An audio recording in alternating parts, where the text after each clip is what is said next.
18, or you can find him online at bhgheritagegroup.com. Are you ready to show off that confident, radiant smile you've always dreamed of? Well, here at Knoxville Smiles, we're ready to turn your dream into a reality. At Knoxville Smiles, we're more than just a dental practice. We're your partners in achieving optimum oral health. From routine cleanings and checkups to advanced cosmetics and restorative procedures, we offer a wide range of services in an environment that makes every visit a positive and comfortable experience. At Knoxville Smiles, it's about more than just treatments. We're focused on creating a welcoming environment where you feel like family. Our state-of-the-art facilities are designed with your comfort in mind, and our friendly staff is always ready to address your questions and concerns. Don't wait any longer to achieve a beautiful smile you deserve. Schedule your appointment at Knoxville Smiles today and take that first step towards a healthier, happier you. Call us at 865-539-1776 to book your appointment today, or just visit our website at knoxvillesmiles.com. Good morning, FanRun Nation. Middle of the week is here. It's all downhill from now, for now, people. Easy for me to say. Let's have a day. Of course, we're talking football on today's show. Boo Carter's a full participant in practice yesterday. Glenn Ellerby talks about his rebuild offensive line. A lot of superlatives there. One receiver returned, so problem solved there, right? Well, not exactly, as another receiver misses Tuesday practice. We'll talk fall camp activity in hour one. Then we'll put another power conference under review as we close in on the regular season. Yesterday it was the ACC, and today we drilled down on the Big 12. Feels like the Big 12 is once again going to be up for grabs with a bunch of solid teams. We'll break down the favorites, the players to watch this season, and other interesting storylines in the conference. That's all coming in hour two. And then in hour three, our buddy Jake Crain of Crain and Company joins the program to talk even more college football. We got an early review of the Netflix SEC documentary. We'll preview FanRun night with the Smokies tonight. It's all headed your way on this midweek edition of Under Review. Let's get it going right now. From the studios of Fox Sports Knoxville, it's time for Under Review with Bob Baskerville on FanRun Radio.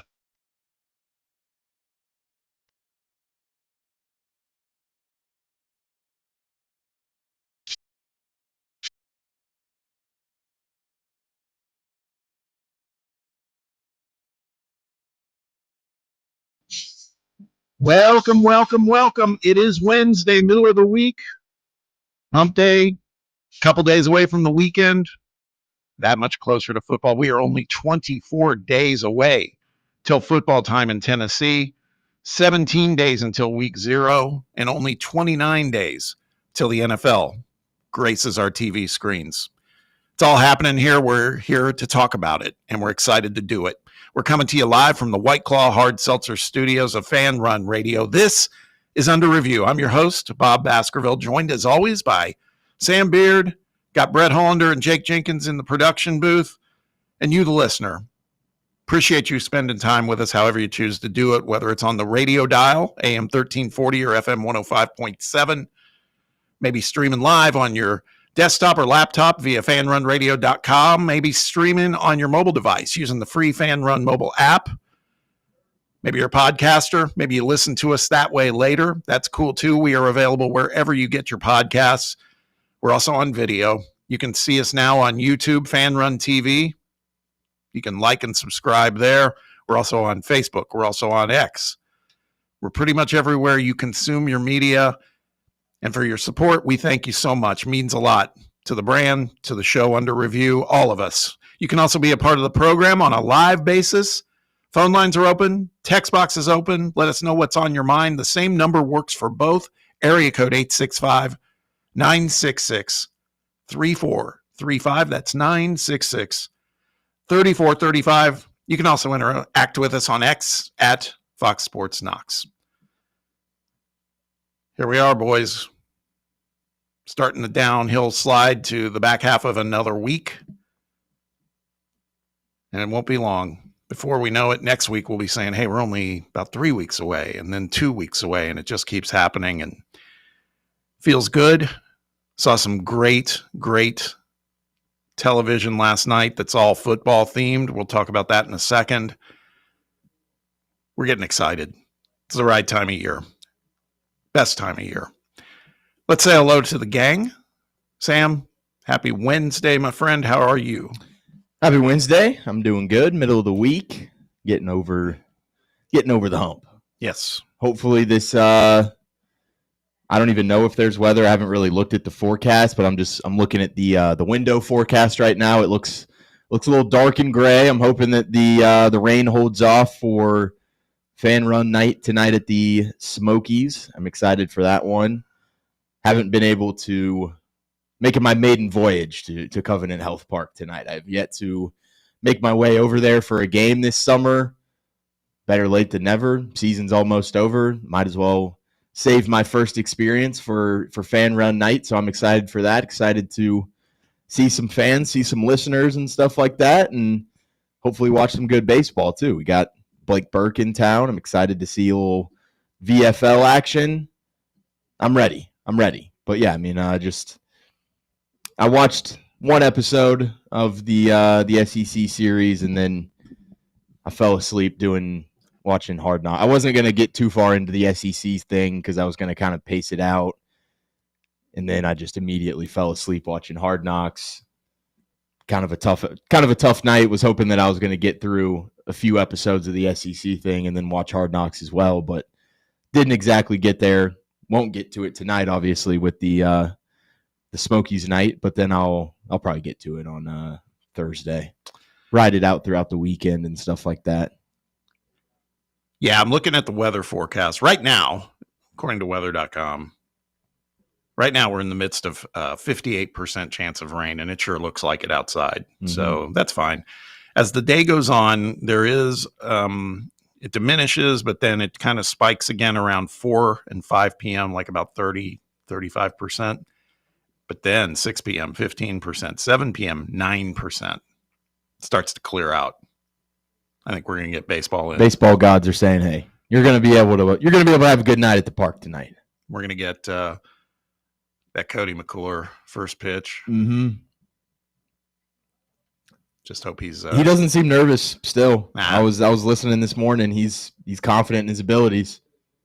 Yeah, I think so. I think he got out there with Jace again last night. It sounded like he was out there with me a few days ago as well. And you said you guys were throwing at distance too. Somewhat. We didn't exactly like pace off what an actual pitcher's mound is, but I got the gist from what he could do. Like it was a long enough distance and it was a good enough toss where I was like, all right,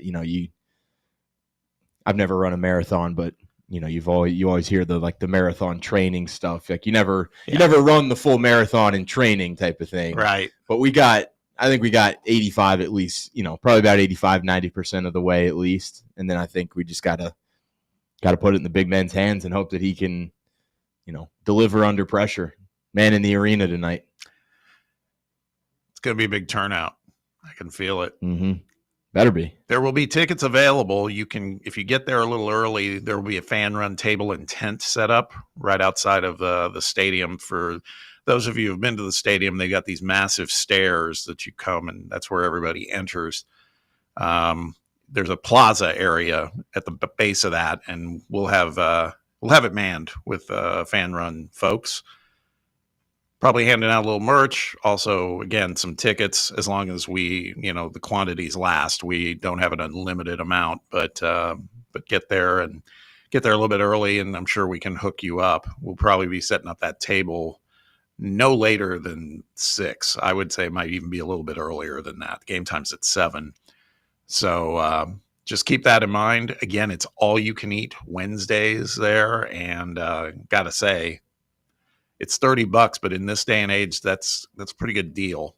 It runs the gamut: barbecue, hot dogs, chips, popcorn, sodas. No alcoholic beverages, no adult beverages in that all you can consume model. But there's a lot there. There's a lot. But it should be fun. It should be fun. Well, we'll get to the shows here in a second because I have a couple thoughts. I don't want to spoil it too much for you, Sam, but I mean, we kind of know. I feel like I kind of get the gist of the show. You kind of know what it's about, of course, but I did dig in a little bit last night. But let's say hello to the rest of the gang. Brad, how are you? Good. I have yet to watch any of that stuff myself. I saw a couple clips floating around on social media, so I saw a little bit. But I was up in Jeff County yesterday for soccer games and things like that. So got back kind of late, so didn't really do much of the TV watching last night. It was fun because we got there and Jeff County was practicing football. So hearing the pads pop and, Yes, sir. and watching this quarterback for Jeff County just flinging it around, it was cool to just to watch that and hear that, and kind of brought you back to your high school days a little. Not that I played football, but buddies that did and stuff like that. So that's like 2 weeks away as well. So yeah, just another indication football is right around the corner. So pretty excited about all of it. Yeah. I think jamborees start this weekend. I think they do. Yeah. On Friday night. I think the first is the 21st or something like that. Yeah. Thursday or something. Yeah. 22nd, somewhere around there. Oh yeah. No, that's opening night. Weekend, yeah. But I think the jamborees are happening Friday, and they usually do them in a couple of locations. So it's happening fast, man. It's all zooming in now. Jake, how are you? Sounds like you guys had a big night last night. We had a big night, had a blast. Surprisingly, I brought home the victory. Nice. That's me. Somehow it's the newest Mario Kart, and I thought it would be a whole lot different, but it was nothing much had changed. So we had a blast. I brought home the dub, and yeah. Any prizes for winning that? I got some candy, so can't complain Sweet. about that. Yeah, It's good enough for me. yeah. It's not bad. Good enough for me. Yeah, you guys. I mean, it went on because we went and picked up our daughter Eva. It was like what? It was like you guys were there for like 4 or 5 hours. Yeah, she wasn't there for the end. She didn't see me win. Oh, really? She left. Yeah, probably maybe 30 minutes later it ended fully. I think she was getting hungry. She came home and chowed down on some mac and cheese. Yeah, but yeah, it was a long night, but a fun one. Good. That sounds fun. So yeah, I did watch. Man, I got sucked in more than I thought. I fully expected I was going to watch just the opening episode of Any Given Saturday, the SEC documentary on Netflix. And it's the same, it's a formula, man. It's if you've watched any of the, the F1 series on Netflix or Full Swing on Netflix, it's that kind of concept. But they suck you in because the storylines are always pretty good, but the visuals are phenomenal. And the uncensored content in this is great. Yeah. Just hearing these coaches just dropping F-bombs left and right. And so the first episode was kind of a showcase of LSU and South Carolina. And I would say after that first episode, I still think Brian Kelly's a weirdo. And I can't believe I'm saying it, but I found myself feeling a little better about Shane Beamer. It just seems like he's a weirdo too, but he's actually, you can tell his team loves him, and he's a dork to everyone else, but the people that are around him seem to like him. And you just got to kind of, I guess you got to roll with it. But not my cup of tea, but somebody else's. They did show, do you remember this, Sam? It was their season opener last year. I think it was against Samford, and they just barely won. And they interviewed Beamer on the field afterwards, and he talked. And right after, they weren't off camera yet. Right after he finished, he kind of turned away and took like a big exhale, like, good God, because they almost lost that game. Yeah. And that made social media rounds, I remember, because everybody's like, that's what the season's going to be like for South Carolina. But and then they showed clips of, it made sense that it was LSU and South Carolina because then they played each other early in the season, and that you forget that was a hell of a game. Oh, man. Fantastic game. Yeah, just a great game, and felt like South Carolina had them all the way through and let them off the hook at the end. So that was as entertaining as it could be. But man, Kelly, you can just tell Kelly feels like Kelly. It's about him. That's what I took away, and always I kind of deduced that about him anyway. But you'll need to watch it. Second episode, I think I don't want to give too much away. It's mostly about Florida. Okay. And while that's painful to say, again, there's some really good storylines there about the quarterback relationship between Graham Mertz and DJ Lagway, and how Billy Napier, Sunbelt Billy, he just took all the heat he was getting, particularly after that loss to Miami. Yeah. I mean, that was brutal. And it didn't get much better. I think A&M beat them pretty soundly too early in the season. But I'm watching a little 2-minute clip just on Twitter that, has surfaced from the Florida part of it. Yeah. And it's funny. I'm not listening to the sound, but they've got the subtitles on, and he's walking off the field after the Miami loss, and they go, "You're a bum, Billy. Protect your offense. You're a bum." Yeah. I mean, it does. We talked about it a lot last season. We've talked about it in the preseason. The way he turned that thing around. I mean, it's pretty impressive. It reminded us, okay, the guy's a coach, man. He knows how to coach. Just. Is that the game also when the recruits were talking to that was Miami. All the recruits were like, "Don't go to Florida, come to Miami." Yeah, they didn't show any of that. But the other thing is there's a ton of, friends of the show too. Michael Bratton, who I know was on with you, Sam, when I was away. Yeah. SEC Mike is on there. Trey Wallace is on there. There's a big, long soundbite. You don't see them, but I heard the voice, and then I DM'd him, and he confirmed it. Chris Phillips, SEC Unfiltered, he of course had counted. He goes, "Yeah, we're on for 99 seconds." Not 98, not 100. Yeah, exactly. But it's them talking about, and they used a lot of that to kind of escalate the banter about coaching issues and all that stuff. So some familiar voices and faces are in it. And then I watched the third episode because I saw in the thumbnail that it was talking about Tennessee. It's like, okay, we get to see our guys. By the way, in the very open of the show, I feel like there's a decent amount of representation of Tennessee in the open too, that tees up the whole series. But the third episode is about that infamous day where Alabama lost to Vandy and we lost to Arkansas. Tough weekend. So that's the first part of the Vols we see. And the problem is the focus is mostly on Sam Pittman in Arkansas. It's really not so much on us. Yeah. So, but it's good, man. It's, again, visually, it's got me so fired up for football. And it makes me wonder why Netflix wouldn't deploy teams all around to do the other power conferences. For sure the Big Ten, you would think they would do it. Maybe not the ACC, but the Big 12, who we're going to talk about today. I'm sure they will eventually. I mean, it's a great way to get everybody. Boy, you want to talk about getting everybody's appetite whetted for the season. It's it's good. And then, so if you got 3 episodes in, it kind of seems like they jump around the season. Like it's not necessarily chronological order. Is that? No, so far it's kind of chronological. Okay. It's when I talked about the Florida evolution, they don't go into that so much. Actually, they do. They show a couple plays. So maybe that was them putting a bow on Florida. Okay. But they didn't focus on, for example, Florida and Ole Miss. Sure. They just showed a play where they were scoring a touchdown to beat them. And, it was kind of, again, tying up the fact that Florida, they righted the ship, basically. So I don't know. I mean, it'll be interesting to see. I'm not sure. There's only 7 episodes. So as I said to Sam, I got wound up last night, but I got to pace myself. Yeah.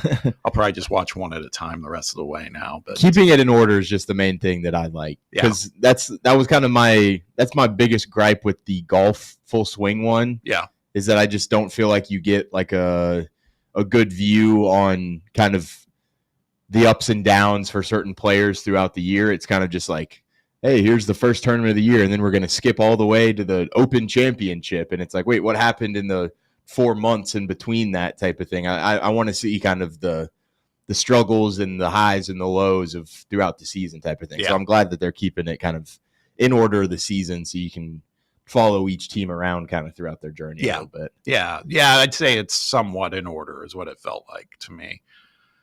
So again, there's 7 episodes. If you haven't started, I'd highly recommend it. If you're just a football fan, I heard Cody talking. It sounds like he was kind of skipping around to just the Tennessee parts. Mm-hmm. But man, if you like college football, this will get you going. There's no question about it. And then I watched Hard Knocks. It was kind of a night of football watching for me. I'm really mad I missed that.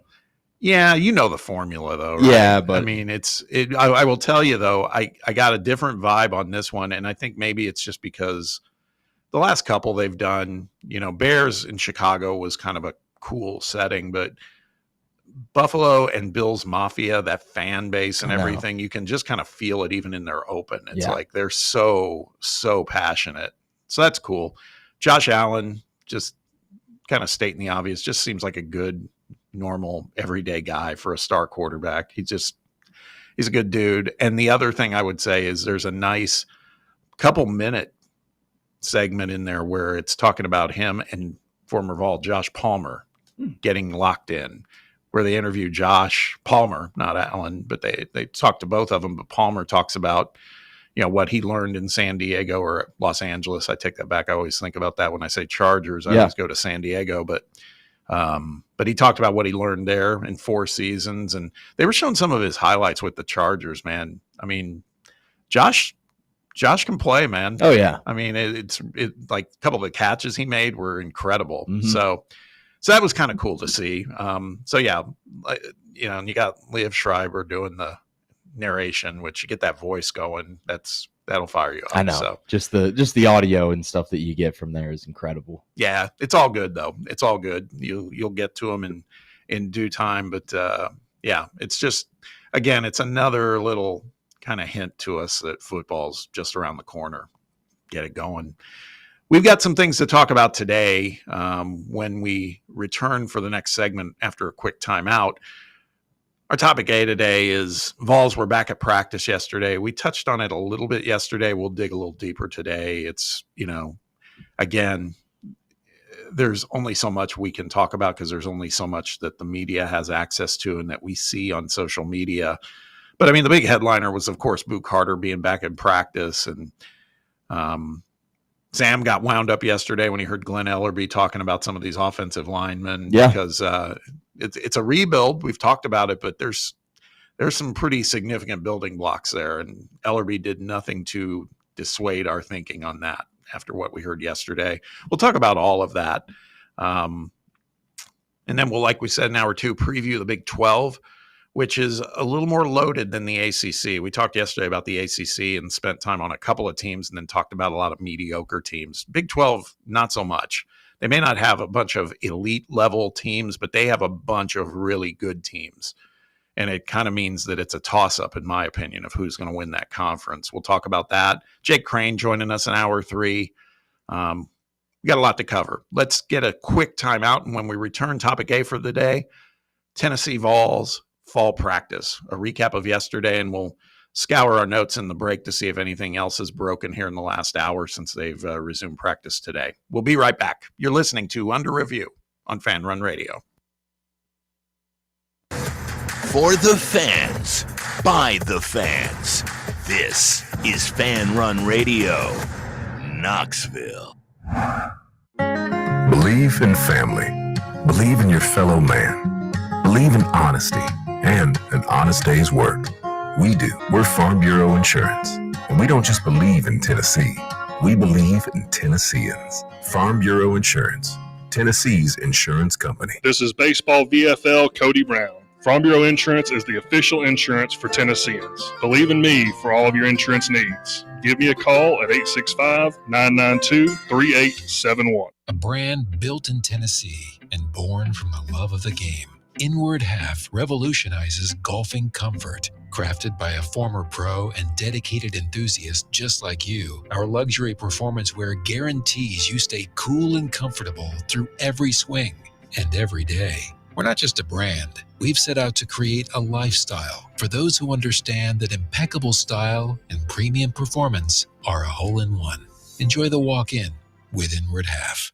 Knoxville, mark your calendars. FanRun Night at the ballpark is back. Join us Wednesday, August 6th at Covenant Health Park as the Knoxville Smokies take on Biloxi and we take over the stands. It's all-you-can-eat night, so make sure to bring your appetite. Plus, we're hooking up the fans with exclusive FanRun swag giveaways you won't want to miss. Come hang with the FanRun crew, rep your team, and enjoy a summer night of baseball, food, and fun. FanRun Night, August 6th. Be there. Sick of Googling the best bets for tonight and coming up short? Tap into the slate presented by VIP Play, East Tennessee's only on-air gambling show. I'm William Pattison, and every weekday from 6 to 7 p.m. Eastern, I'm giving you sharp analysis, trends, and picks for college football, the NFL, NBA, MLB, and more. If it's on the books, we've got you covered. It's the slate presented by VIP Play, weekdays at 6 on FanRun Radio. Hey, Pack Rat. Yeah, you. Are you moving cross country and you just don't know who to call? Call us right now. Listen, you've probably seen one of our containers in your neighborhood, but did you know that we can help you move anywhere in the United States? It's real simple. We'll drop a container off at the location you tell us to bring it to. You pack up your valuable possessions at your leisure. They stay safe right in your home. And when you're ready, call us. We'll come and pick up the container and give you a scheduled date of when your furniture and the other possessions will be at your new home. So if you're moving across country or across town, be a Pack Rat. Join the Pack Rat family. Call Pack Rat right now for your free quote. See y'all later, Pack Rats. Call 800-965-1298. 800-965-1298. 800-965-1298. That's 800-965-1298.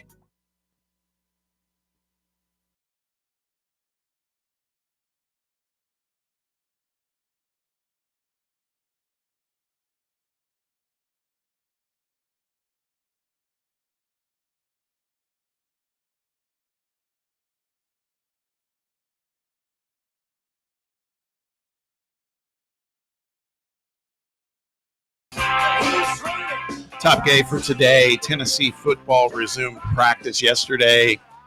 They're back at it today, too. Let's maybe update things a little bit.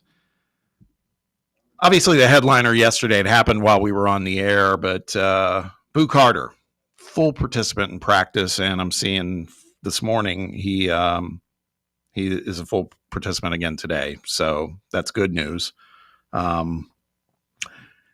I don't know, based on we had a pretty spirited conversation about the wide receivers earlier in the week. And now all of a sudden, I remember when Boo was going through the saga with the team, Sam, and we were saying, is he coming back? Is he not? And it's like, okay, he's back, but man, we probably should not even consider him doing some reps at wide receiver.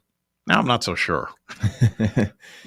Yeah, I mean, I do think that eventually we'll probably see some Boo Carter on offense. Whether that is, I think the question now is whether that is just out of necessity or whether that's him kind of earning his spot back into that rotation a little bit and earning kind of the, the ability to go be a two-way player, because we all heard it in the offseason about how that's kind of what he was wanting to do, and that's the approach that he was wanting to take. It felt like our coaching staff was somewhat comfortable with it. Was he going to be a Travis Hunter type where he's kind of like the main feature on both sides of the ball? I don't think so. I would guess that he was going to be a little bit more defensive and then just kind of showing some flashes on offense. But yeah, I mean, maybe with the way that some things are trending or the overall kind of lack of depth in there, his name is maybe going to get called a little bit earlier than you kind of expected to. Well, it seems to me at a minimum, I would want to believe we're going to be seeing him returning punts again too. I mean, that's going to be critical. He was so good at it too last year. Brett, a day later, how are you feeling about Boo Carter being back in full? Boo's one of those guys I feel like you don't worry about too much. Obviously, if he's going to play offense, he needs to get some reps there. But defensively, you feel like he knows the system. He knows Tim Banks. And so I just want him to be mentally right and ready to go for week one, if that's the case. We know Boo can play football and stuff like that. I just want him in the right headspace and about the team at this point, because he's going to bring it on the football field. And I think maybe that's what he needs more than anything, to be out there with the guys and playing football and doing what he loves. And I think Boo's going to be as important as anybody on the team, especially with the status of Gerard McCoy. And like you said, if these wide receivers continue down this path, I mean, yeah, he might be a necessity on the offensive side. So, yeah, I'm just I like where Boo seems to be at this point now, more so than I was, just a couple weeks ago. I think that's an interesting note, by the way, too, what you just mentioned, the fact that just being out there with the guys, because he's got we talked about this last week, he's got to win back their loyalty to him, right? I know he can play football. Yeah. I don't think that's the issue, but you're right. Yeah. I agree. So, just noticed, not that this guy was an enormous contributor, but did you see this about Aiden Bussell? No. He is, he's kind of retiring from football to prioritize his health. Interesting. Per Ryan Sylvia, Rocky Top Insider. But that's a good segue, though, into... he went to, West Virginia, though. He's not on the team. Oh, he is? I don't know. Yeah, he transferred. Yeah. Okay. Well, it's a good segue into one of the things that we heard yesterday. Glenn Ellerby had the mic to talk about the offensive line. And he continued what we continue to hear as positive reinforcement on Lance Hurd and his shape and the transformation he's made. What was it he said, Sam, about Lance, about he was losing weight but not losing strength? What hasn't lost his power. Yeah, hasn't lost an ounce of power with losing weight or something like that. I don't have the direct quote in front of me, but definitely fired me up to know that I think we're seeing a different version of Lance Hurd this year. I think we're going to get a little bit more of that 5-star that we were kind of hoping for last year, that just you didn't exactly get the biggest taste of, because he was, having that surgery in the offseason kind of leading up, was kind of nursing some injuries in camp, and he just didn't really feel like he got his legs underneath him at the start of last year. So I think this year you're going to see a much different guy, and hopefully David Sanders pans out into that five-star talent that you think he is, and you have two fantastic tackles on either end. Yeah, speaking of other offensive linemen, the other guy, Ellerby, spent some time talking about is, as if we didn't know already, but he confirmed it. He was like, I think David Sanders is ready, to be a starter right off the bat. Talked about the way he has put on the weight, but in the best way. Just what I think he referred to was just the mentality that Sanders has too, because it seems like they're watching all of that, because some of this is get your head straight too if you want to be ready to be in that arena right off the top as a freshman. So feels like it's kind of what we have talked about. We feel like there's an opportunity for this offensive line. Maybe not as good as 2022's, but certainly should be better than last year's, I think. I think so. I just think at the tackle position, you were really just kind of searching for answers a lot of the time throughout the year, and the interior was definitely a little bit stronger. You battled a few injuries on that front as well, but I just think tackle play is so important, and you saw kind of in those first couple of years with really good guys at tackle and somebody like Darnell Wright, just like a top 10 pick, being able to hold down one side of the line.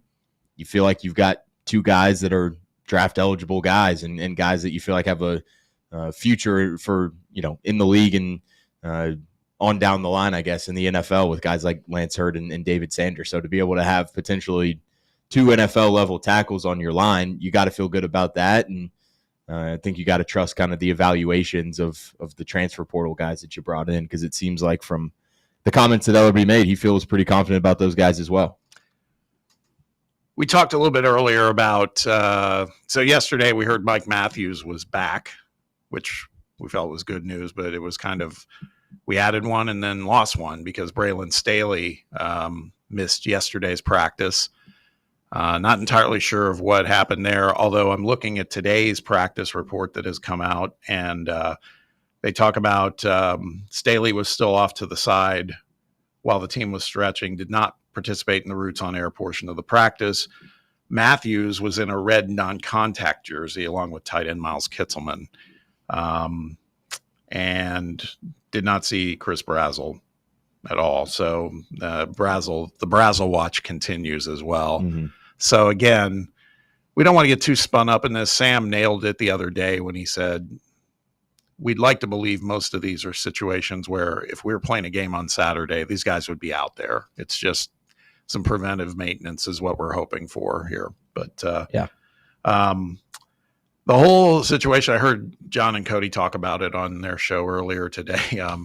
The quarterback situation has come up again. And today it sounds like there was an extended opportunity for the media to watch these guys work on their throwing. Basically, they got, instead of one period to watch, they got 2 full periods. And easy, Heupel. Yeah, no kidding. Don't get too public with it. Yeah, exactly. The stats for today is, again, our guy Sylvia, who will join us tomorrow, by the way. He'll be on the show to kind of recap some of this practice stuff from his perspective. He wrote that he missed a couple of reps on the far side of the field today as he was walking from the indoor facility to the offensive practice field. But his unofficial completion numbers for the day were Jake Merklinger, 11 for 13, Joey Aguilar, 13 for 16, George McIntyre, 9 for 12.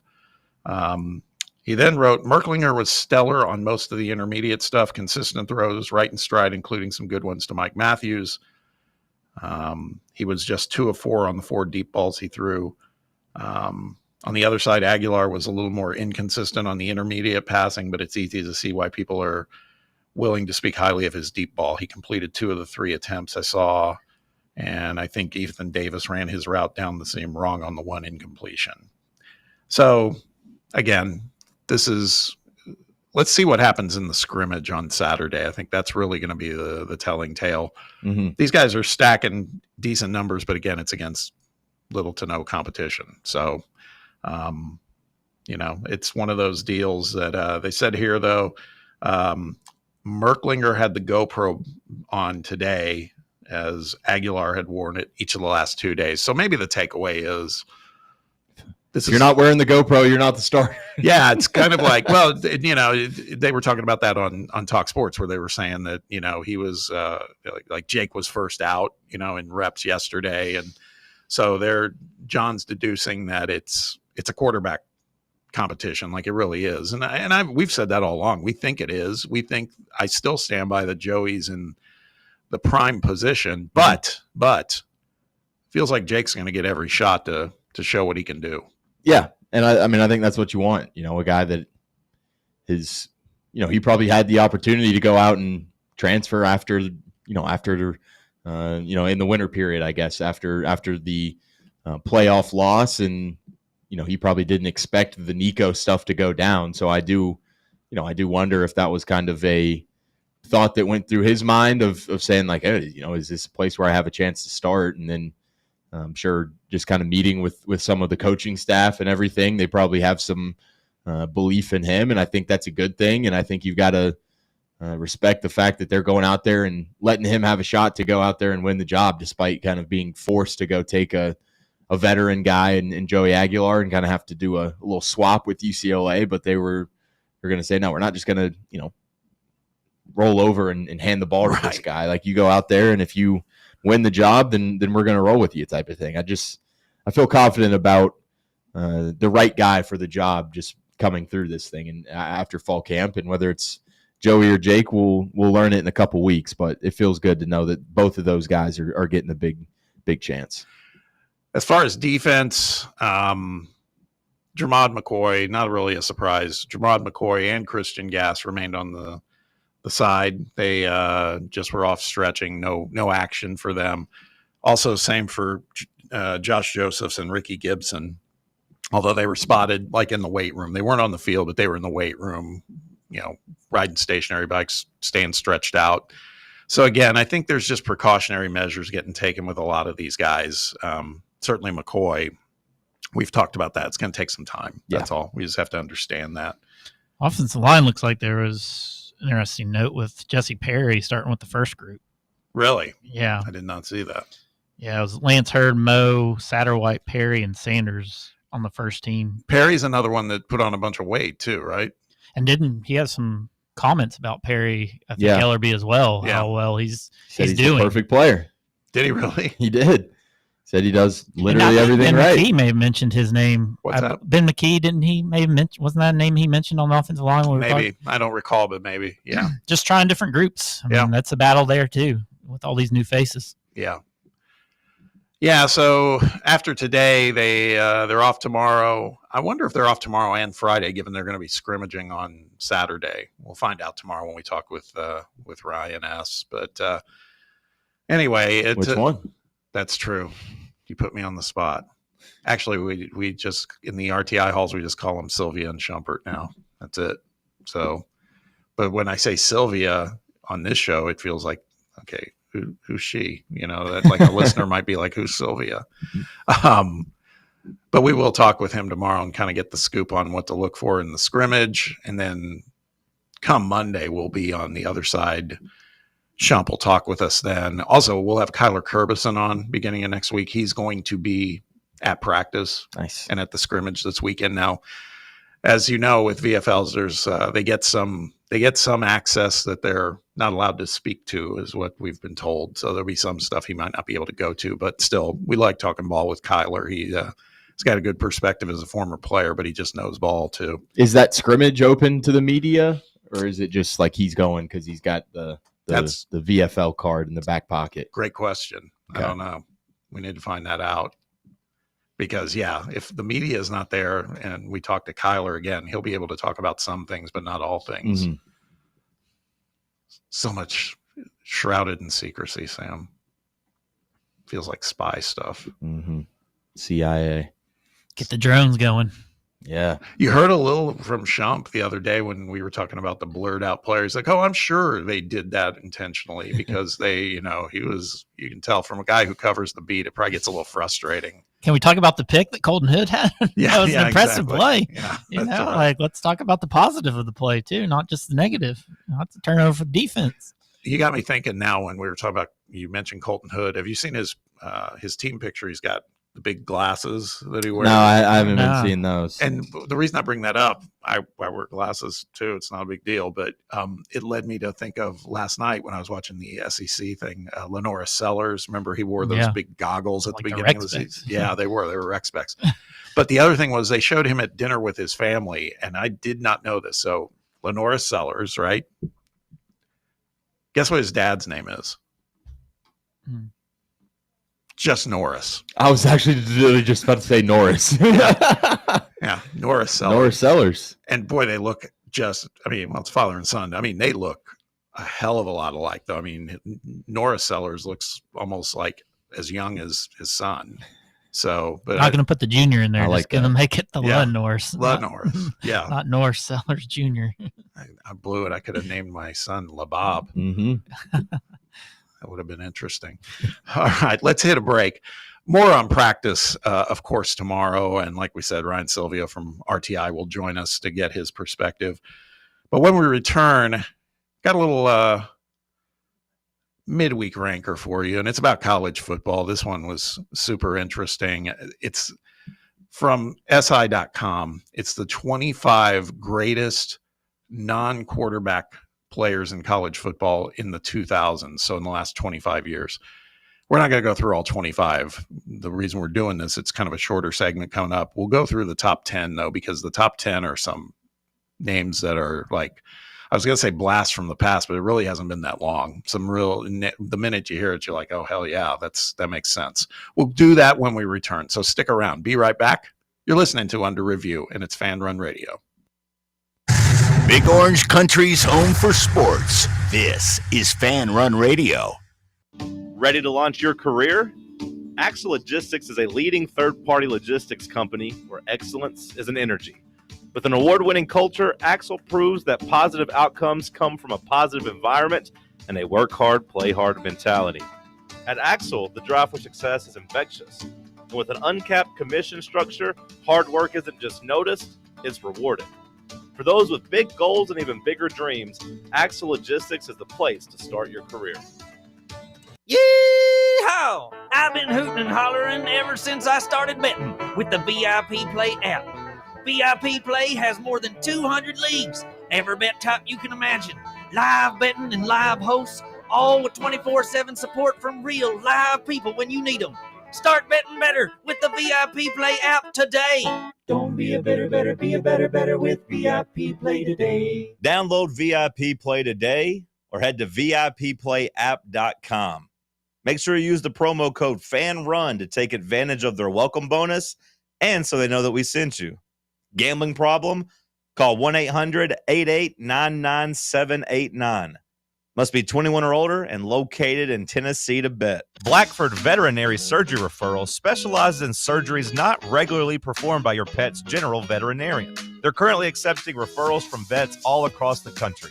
With their newly renovated state-of-the-art surgery center and highly trained staff, clients can rely on professional and thorough care. If your vet says that your pet needs surgery or rehab, ask for a referral to Blackford Vet and let them get your best friend back on its feet. Located conveniently in West Knoxville. For more information, visit blackfordvetsurgery.com. Citizens National Bank. We make it easy to save money. Get access to thousands of discounts on shopping, dining, and travel with the CNB Plus Perks account. It's a powerful new way to save money with roadside assistance, cell phone protection, identity theft protection, and credit monitoring. Banking at CNB has its perks. Call or stop by a branch for more details. Citizens National Bank. Banking never felt so good. Member FDIC. Hey Knoxville, Surfside iced tea and vodka made with real brewed tea is only 100 calories, 2 grams of sugar with no bubbles and no troubles. That's right, zero carbonation, so it's easy to sip and enjoy. Headed to a game day or party at a friend's house? Bring an iced tea or lemonade variety pack from Surfside or try their green tea and new raspberry tea vodka. Find the can with the sunset stripes this season. Surfside iced tea and vodka, sold at bars, restaurants, and stores near you. Surfside iced tea and vodka, sunshine in a can. Must be 21 or older. Enjoy responsibly.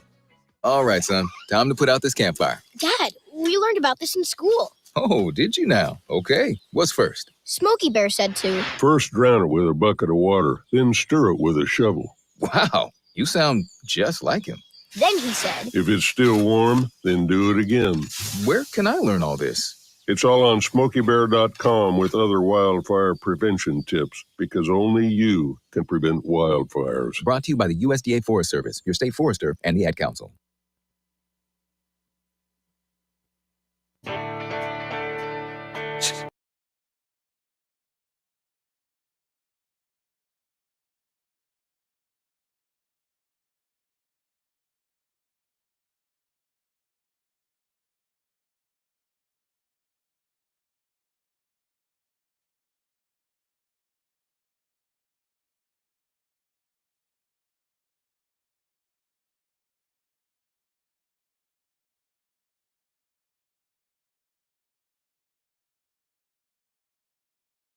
Welcome back. Do a little midweek ranker. This one compliments of Sports Illustrated at SI.com. They put together their list of the 25 best college football non-quarterbacks of the past 25 years. So every other position except quarterback. And it's a long list. Again, we won't have time to go through the top 25. And quite honestly, when you get into like the 15 through 25 range, it gets a little semi-random. It's names you would remember, you know, good players: Terrell Suggs, Troy Polamalu, Quentin Nelson, Chase Young. He was a stud. The Honey Badger. He didn't make the top 10. So just gave a little spoiler alert there. Jadeveon Clowney didn't make the top 10 either. Felt like he was a beast in college. But I felt this was kind of fun to talk through, and so we are going to do it right now. Brett has not seen this list. Sam, have you seen it? Yes, I have. Okay, that's fine. So we can put Brett on the spot. I'm already mad, by the way. Are you really? Yeah. With what one? Just don't say the name. Just what number 2 is absurd. Yeah. Maybe just moronic. Yeah, I would agree. So what do you think we should do? Should we go from 10 to 1 or 1 to 10?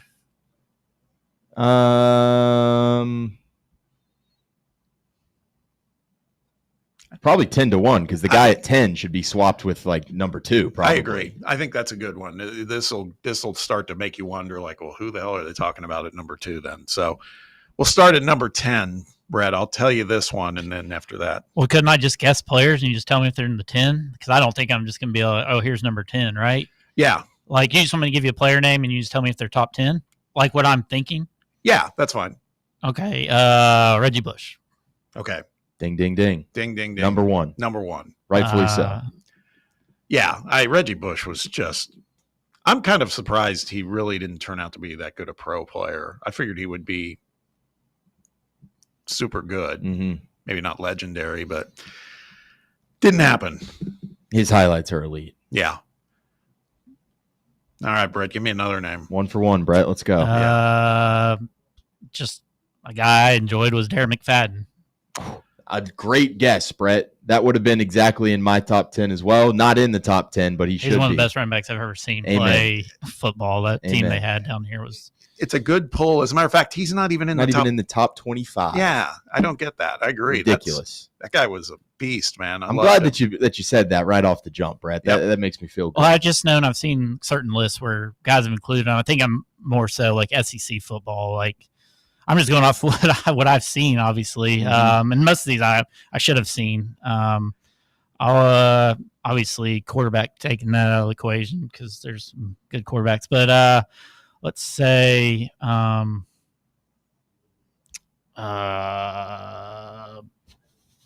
who else is there?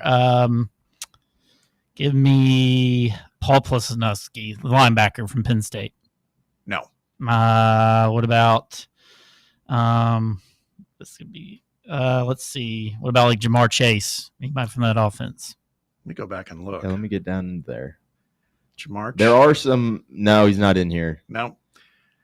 Nope.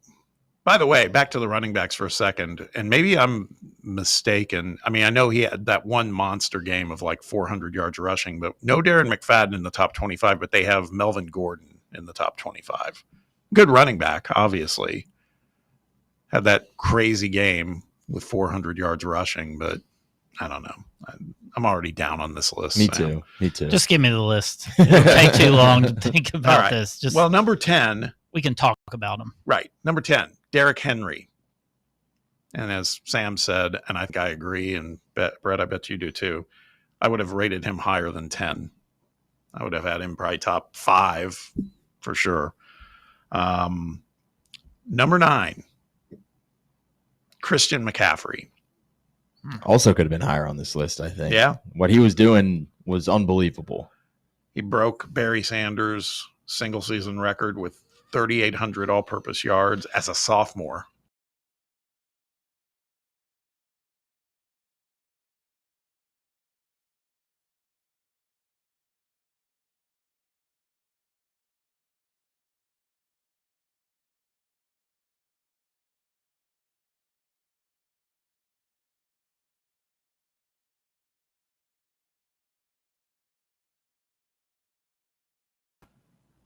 So these names in the top 10 don't bother me. I guess it's really the placement of some of them, right?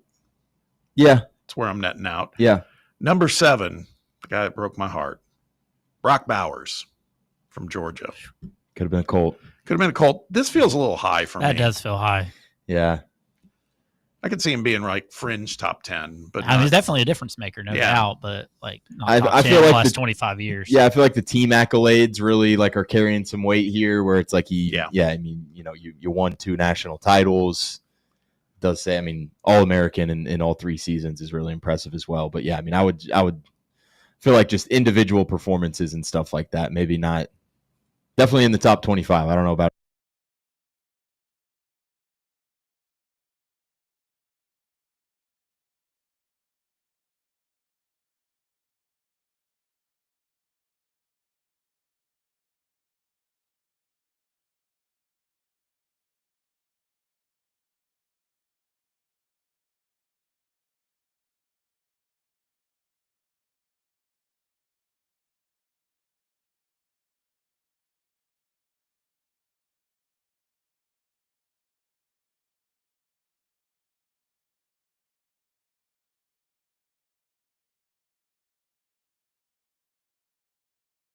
Ed Reed.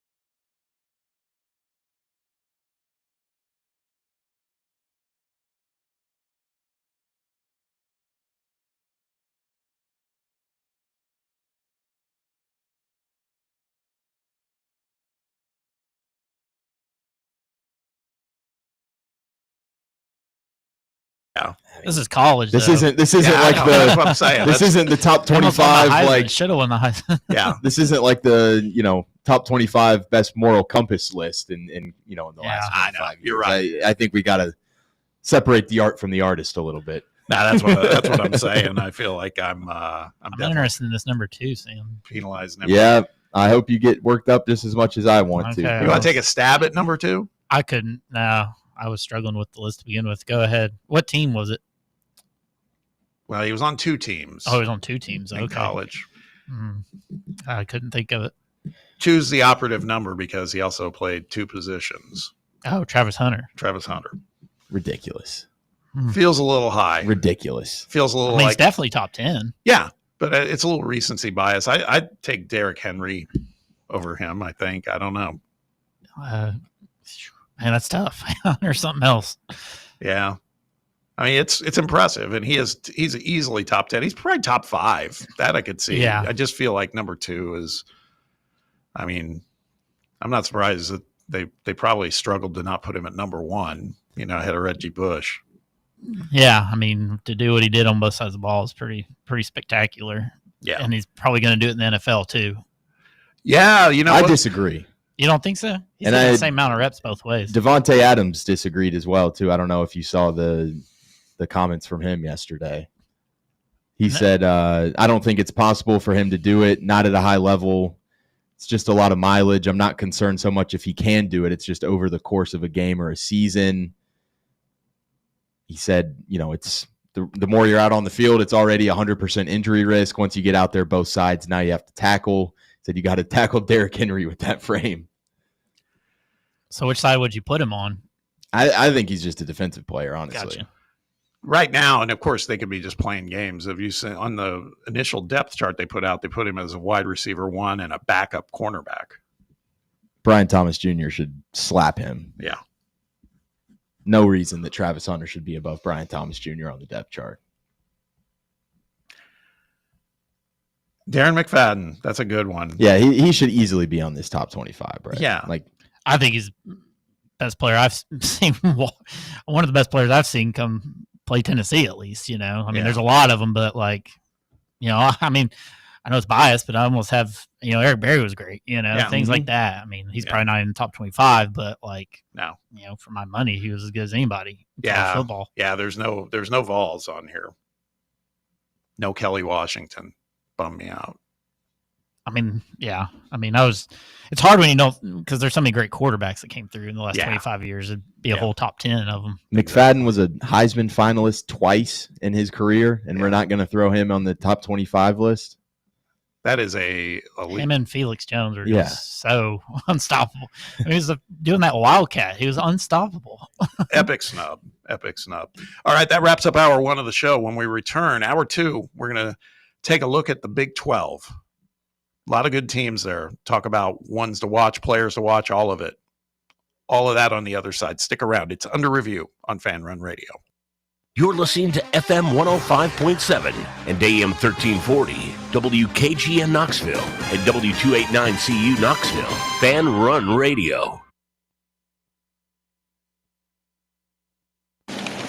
We really need to get some branded stuff. Shirts, hats, promo items, something professional.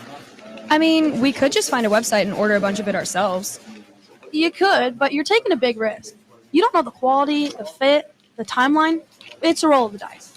Yeah, I guess. But isn't that how everyone does it now? Not the ones who actually care about how their brand looks. Look, if we're putting our name on it, it needs to be done right.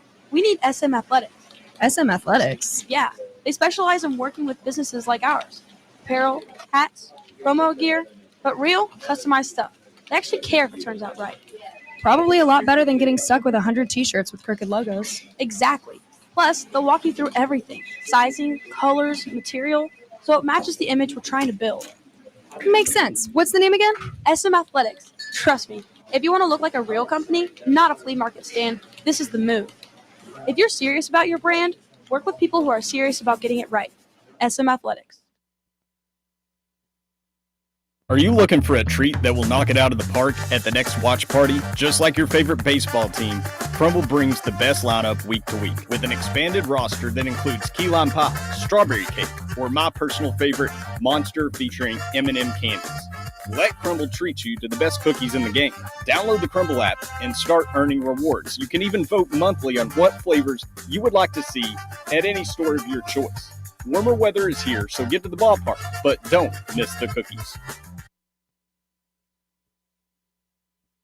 What are you going to do with your old car? You can try selling it, you could junk it, or you can donate it to Heritage for the Blind. Your car will be towed away for free, and your donation is tax deductible.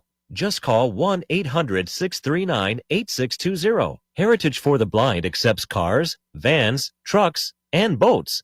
It doesn't matter if your vehicle runs or not. It'll be towed away for free, and you'll be supporting those that need help. Heritage for the Blind is a nonprofit organization that helps the visually impaired live fuller lives. Call right now to donate your car. And as a special thank you for calling, you'll receive a free 3-day vacation voucher to many exciting locations. Call Heritage for the Blind right now. Call 1-800-639-8620. Donating is easy, and your vehicle is towed away for free. Plus, you'll get a free vacation voucher. Call now, 1-800-639-8620. That's 1-800-639-8620. Hour 2 of Under Review starts now.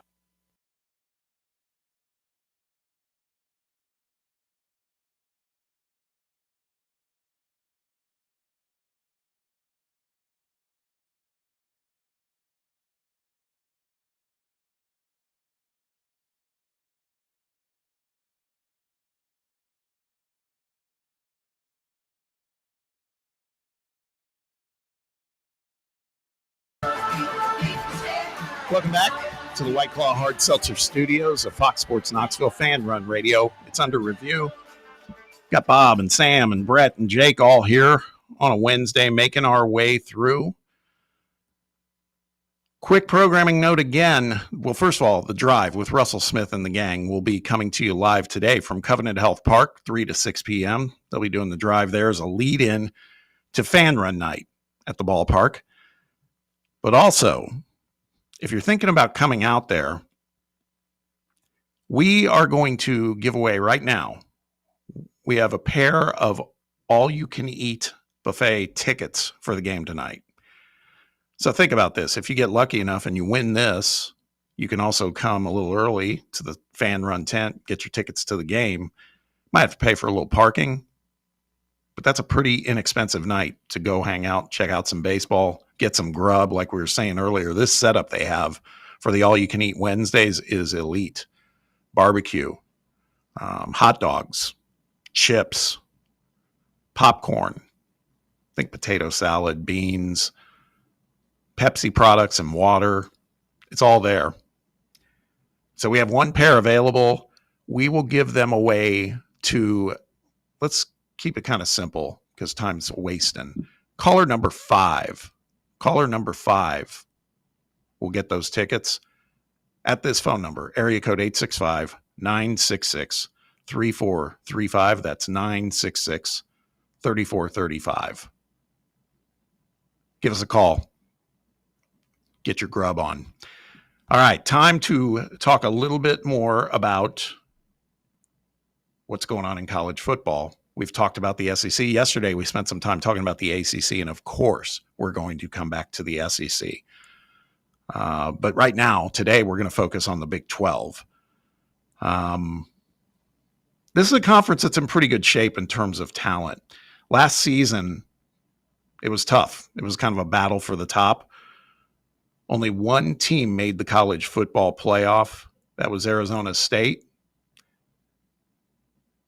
This year, as we head into the beginning of the season, the preseason coaches poll came out, and it has 5 Big 12 teams ranked in the top 25, with Arizona State being the highest at number 11. Then you got a bunch in the 20s, Kansas State at 20, Iowa State at 22, BYU at 23, Texas Tech at 24. And there's other teams knocking at the door. It sounds like there's a lot of belief Baylor could be back this year. Texas Tech and all the money they're spending. TCU. And what about Utah? What about Kansas? What about Oklahoma State? There's a bunch of teams to keep an eye on here, Sam. And I've seen a variety of projected favorites. I mean, it depends on just where you look. There's a bunch, but I don't know. In short, it feels like the Big 12 is pretty wide open. What are your thoughts on this? Like, what team catches your interest out of all these? Again, it's a bunch of good ones, but not necessarily great ones.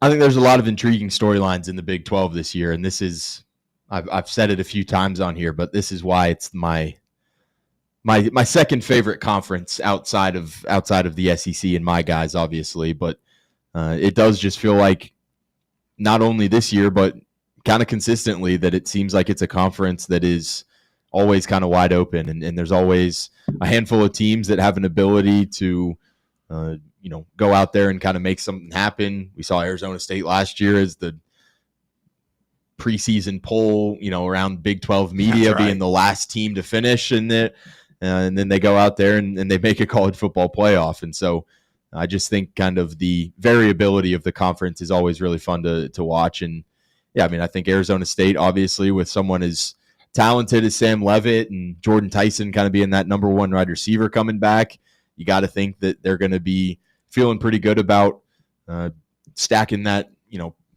the season that they had last year and continuing that positive momentum. Kansas State, I think, is always dangerous. Chris Kleiman's one of my favorite coaches in the country. Like you mentioned, Texas Tech, a team that has spent an absurd amount of money in the portal, and a young up-and-coming coach in Joey McGuire. And so, are they going to be able to kind of take that next step? Like you said, Baylor, a team that has a really solid returning quarterback. Kansas, can Jalen Daniels stay healthy and stuff like that? I just think there's a bunch of different ways you can kind of go in this conference. So I'm excited to kind of see who rises to the top. And I feel like there's always a few teams that are highly rated that kind of fall back to the middle of the pack, and a few teams that nobody's talking about that you go, whoa, and now they're a contender in the Big 12 this year. Yeah, I think that, it's interesting because it's pretty apparent when you look at the power conferences. The top two are SEC and Big Ten. And then I think the drop-off between ACC, who we were talking about yesterday, and the Big 12, the gap between those two, to me, feels like it's massive. And the gap probably between the Big 12 and the SEC and the Big 10, pretty massive. Mm-hmm. But the Big 12 has always been entertaining football for my money. And they're loaded with 18 teams. I would also say, like when we were talking ACC yesterday, you looked at like their bottom five and their middle, like Sam, I think, said their top four was all that was noteworthy. In the Big 12, you just touched on it. I mean, there's a bunch of teams in the middle that, who knows, depending upon, we'll talk about their schedule, favorability, and everything else later in this hour. But there's a couple teams, by way of, if they get a few things that break their way and the way their schedule lays out, they may have enough talent to sneak in and win that, get to that championship game. Yeah. That's, some of these schools like Utah, who was an abject failure last year, it's very out of character for them. Who's to say they can't be right back in the mix again this year? It's that kind of conference. Yeah. Phil Steele projected Baylor to rise up and win the Big 12. Really? I didn't even see that coming. Most places I've looked, I've seen obviously like Arizona State, maybe Kansas State there. A lot of people giving love for Texas Tech too, like we were saying, being in the top 2 or 3, because really entertaining brand of football, and Lord knows they're sparing no expense now to go get players. I feel like this is a huge year for Dave Aranda. I mean, yes, you've got a quarterback in Sawyer Robertson that you feel really good about. They return a lot of guys just all across the board on that team. You kind of had a really tough start to the season last year. I feel like, I don't know. I obviously don't have the greatest pulse on Big 12 football and where certain coaches are netting out and stuff like that. But I would imagine that Dave Aranda is somewhat on the hot seat, and that's kind of a program that, given some of their history and, in recent years, they're probably not going to be just happy with mediocrity over there. Right. No, I agree. Brett, from your perspective, Big 12, any team that kind of garners your interest as far as like a storyline to keep an eye on this year? It's just hard to predict this conference. I mean, I really don't know how to judge it. You can just go based off of kind of quarterback play. That's the name of the game. And it seems like in this conference, I mean, the skill positions seem like with, Arizona State getting Jordan Tyson back and things like that, you got to favor them just by a little bit. But you never know with this league who's going to step up. I mean, it came down to seem like 4 or 5 teams at the end of last season. Colorado was in the mix and BYU was in the mix. So I feel like that's the way it's going to be. These guys are kind of going to beat each other up a little bit. And, it's going to be the last man standing who gets in the playoffs. So I really don't know. I guess today I'd probably just lean Arizona State, just the factor of Leavitt being a year better and then getting Jordan Tyson back. I mean, I like that combination. So that's kind of where I'm at, kind of where you guys stand as well. But yeah, that's kind of where I am. One that's interesting to me, and again, they didn't win the conference last year. There was a moment in time where it looked like they could. This year, depending upon where you look in terms of preseason forecasts, they're down in the bottom quadrant of the conference is Colorado. And I guess when you think about it, they lost their quarterback. They lost their everything guy in Travis Hunter. It just feels to me like Colorado is one of these teams where there actually may be some questions there. They've got some talent, obviously, and it runs the gamut from, Deion Sanders' health situation to putting a lot on a freshman quarterback in Julian Lewis. I just think that's the you one. You think he's starting? I don't think he's a starter. I think Caden Salter will be that starter. I forgot about Salter. Yeah. Okay. Yeah, that's fair. I forgot about Caden Salter. I just think that's a team that is going to be really intriguing for me to watch, just because there's been so much hype about him, and I can't help but think a lot of it was about Deion's kids, right? And now he doesn't have that link. It's really just it's players that he's gone out and recruited, and I still think there's talent there. And I don't think Deion Sanders is a bad coach by any stretch, but this feels like this could be a kind of a leveling out year for Colorado and what it could really look like for him in the future. I think it's interesting to kind of see how, I don't want to say that he's not locked in, because you see plenty of clips and videos about, kind of the unsung heroes on Colorado's team where, you kind of get a peek behind the curtain on social media stuff. And it seems like Deion cares about his players a lot and is definitely like an influential guy in that locker room. But I do wonder just like how locked in is he kind of this year without, to your point, without Shedeur, without Shiloh on the team, Travis Hunter not there, like he's restarting again and he's going into the transfer portal and dipping in there and having to replace a bunch of starters on both sides of the ball in the transfer portal. Like, I think this is kind of the year that, all right, now you've got your kids out of there and your third kid basically and Travis Hunter out of there.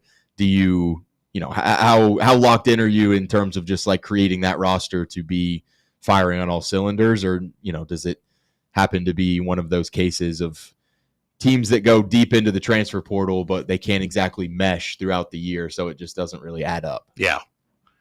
Yeah, I'm going to be definitely watching that. And then, I was trying to think back to last year with the Big 12.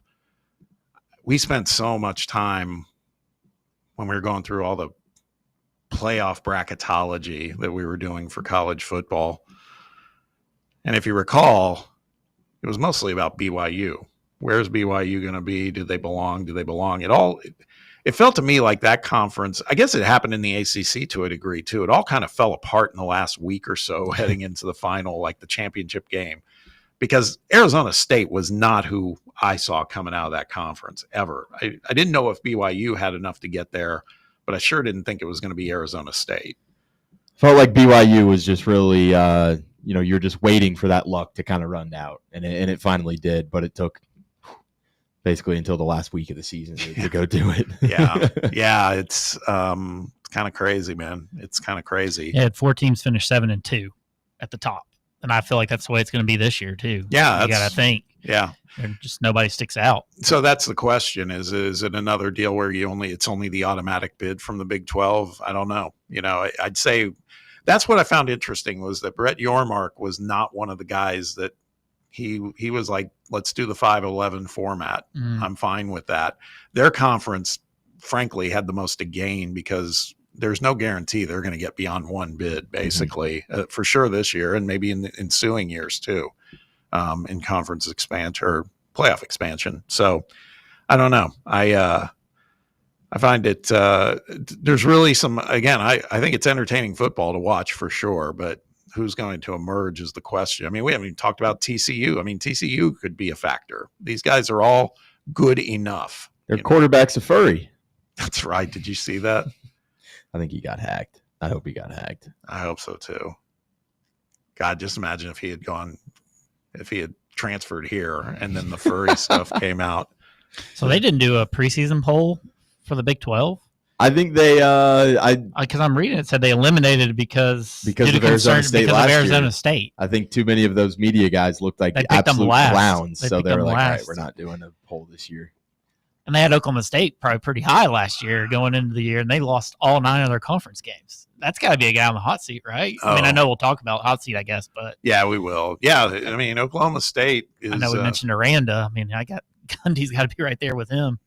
Well, what's crazy is you're right, and I mean, Aranda. You look back at because again, I was one that was like, looking at Phil Steele going, Baylor. Are you kidding? Yeah. I mean, Baylor was 8-5 last year. It wasn't like they were terrible, but there's still a belief that there should be more from them. And Aranda has kind of come off as this aloof, kind of weirdo. So I think I think this is a pretty critical year for him too. But all right, let's take a break. When we return, we're going to continue this conversation, and we're going to start to focus on, this is a conference that lost a ton of headline players from last season, but there's a lot of players to watch. Again, similar to what we saw in the ACC, pretty quarterback heavy, man. There's some good quarterbacks to look at here, but there's some other position players to pay attention to as well, both on the offensive and defensive side.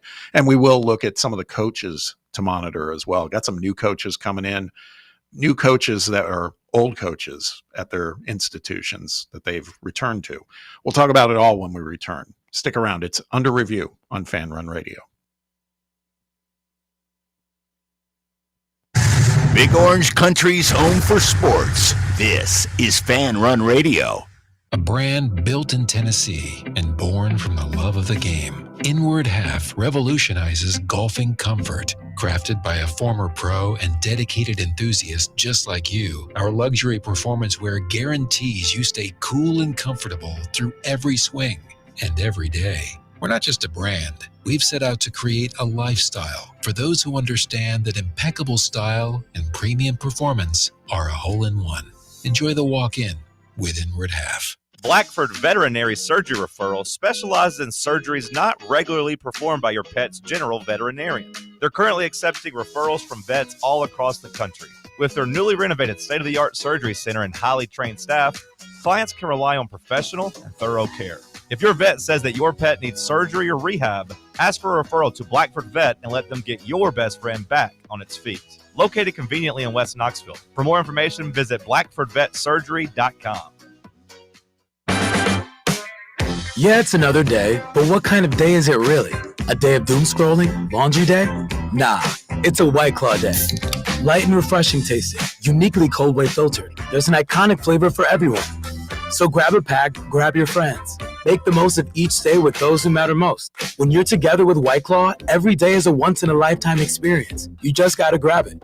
White Claw. Grab life by the claw. Please drink responsibly. Hard seltzer with flavors. White Claw Seltzer Works, Chicago, Illinois. Are you looking for a treat that will knock it out of the park at the next watch party? Just like your favorite baseball team, Crumble brings the best lineup week to week with an expanded roster that includes key lime pie, strawberry cake, or my personal favorite, Monster featuring M&M candies. Let Crumble treat you to the best cookies in the game. Download the Crumble app and start earning rewards. You can even vote monthly on what flavors you would like to see at any store of your choice. Warmer weather is here, so get to the ballpark, but don't miss the cookies. Running a business, coaching a team, planning your next big event, you need more than just gear. You need SM Athletics and Logo Solutions. Custom uniforms, branded apparel, promotional products, done right, done fast, and built to show off your brand with pride. From local businesses to high schools to major universities, SM Athletics is trusted by winners. Get real service, get real quality, get noticed. SM Athletics and Logo Solutions, where your brand comes to life. Visit smathletics.com and let's build something great together. Yo, yo, yo, what is up with it, homies? Talk Sports, that's the show you want. It's the longest running sports radio morning show in town. You want your radio shows to be fun, and that's what Talk Sports is. Fun, fun, fun. No weirdo callers. I like Tennessee, gonna go 6-6 this year. No nerdy guests. Well, their receiver depth is a little bit thin. Just two of the most entertaining guys in town, and Bubba giving you what you need. Tune in 7 to 10 a.m. every weekday here on FanRun Radio.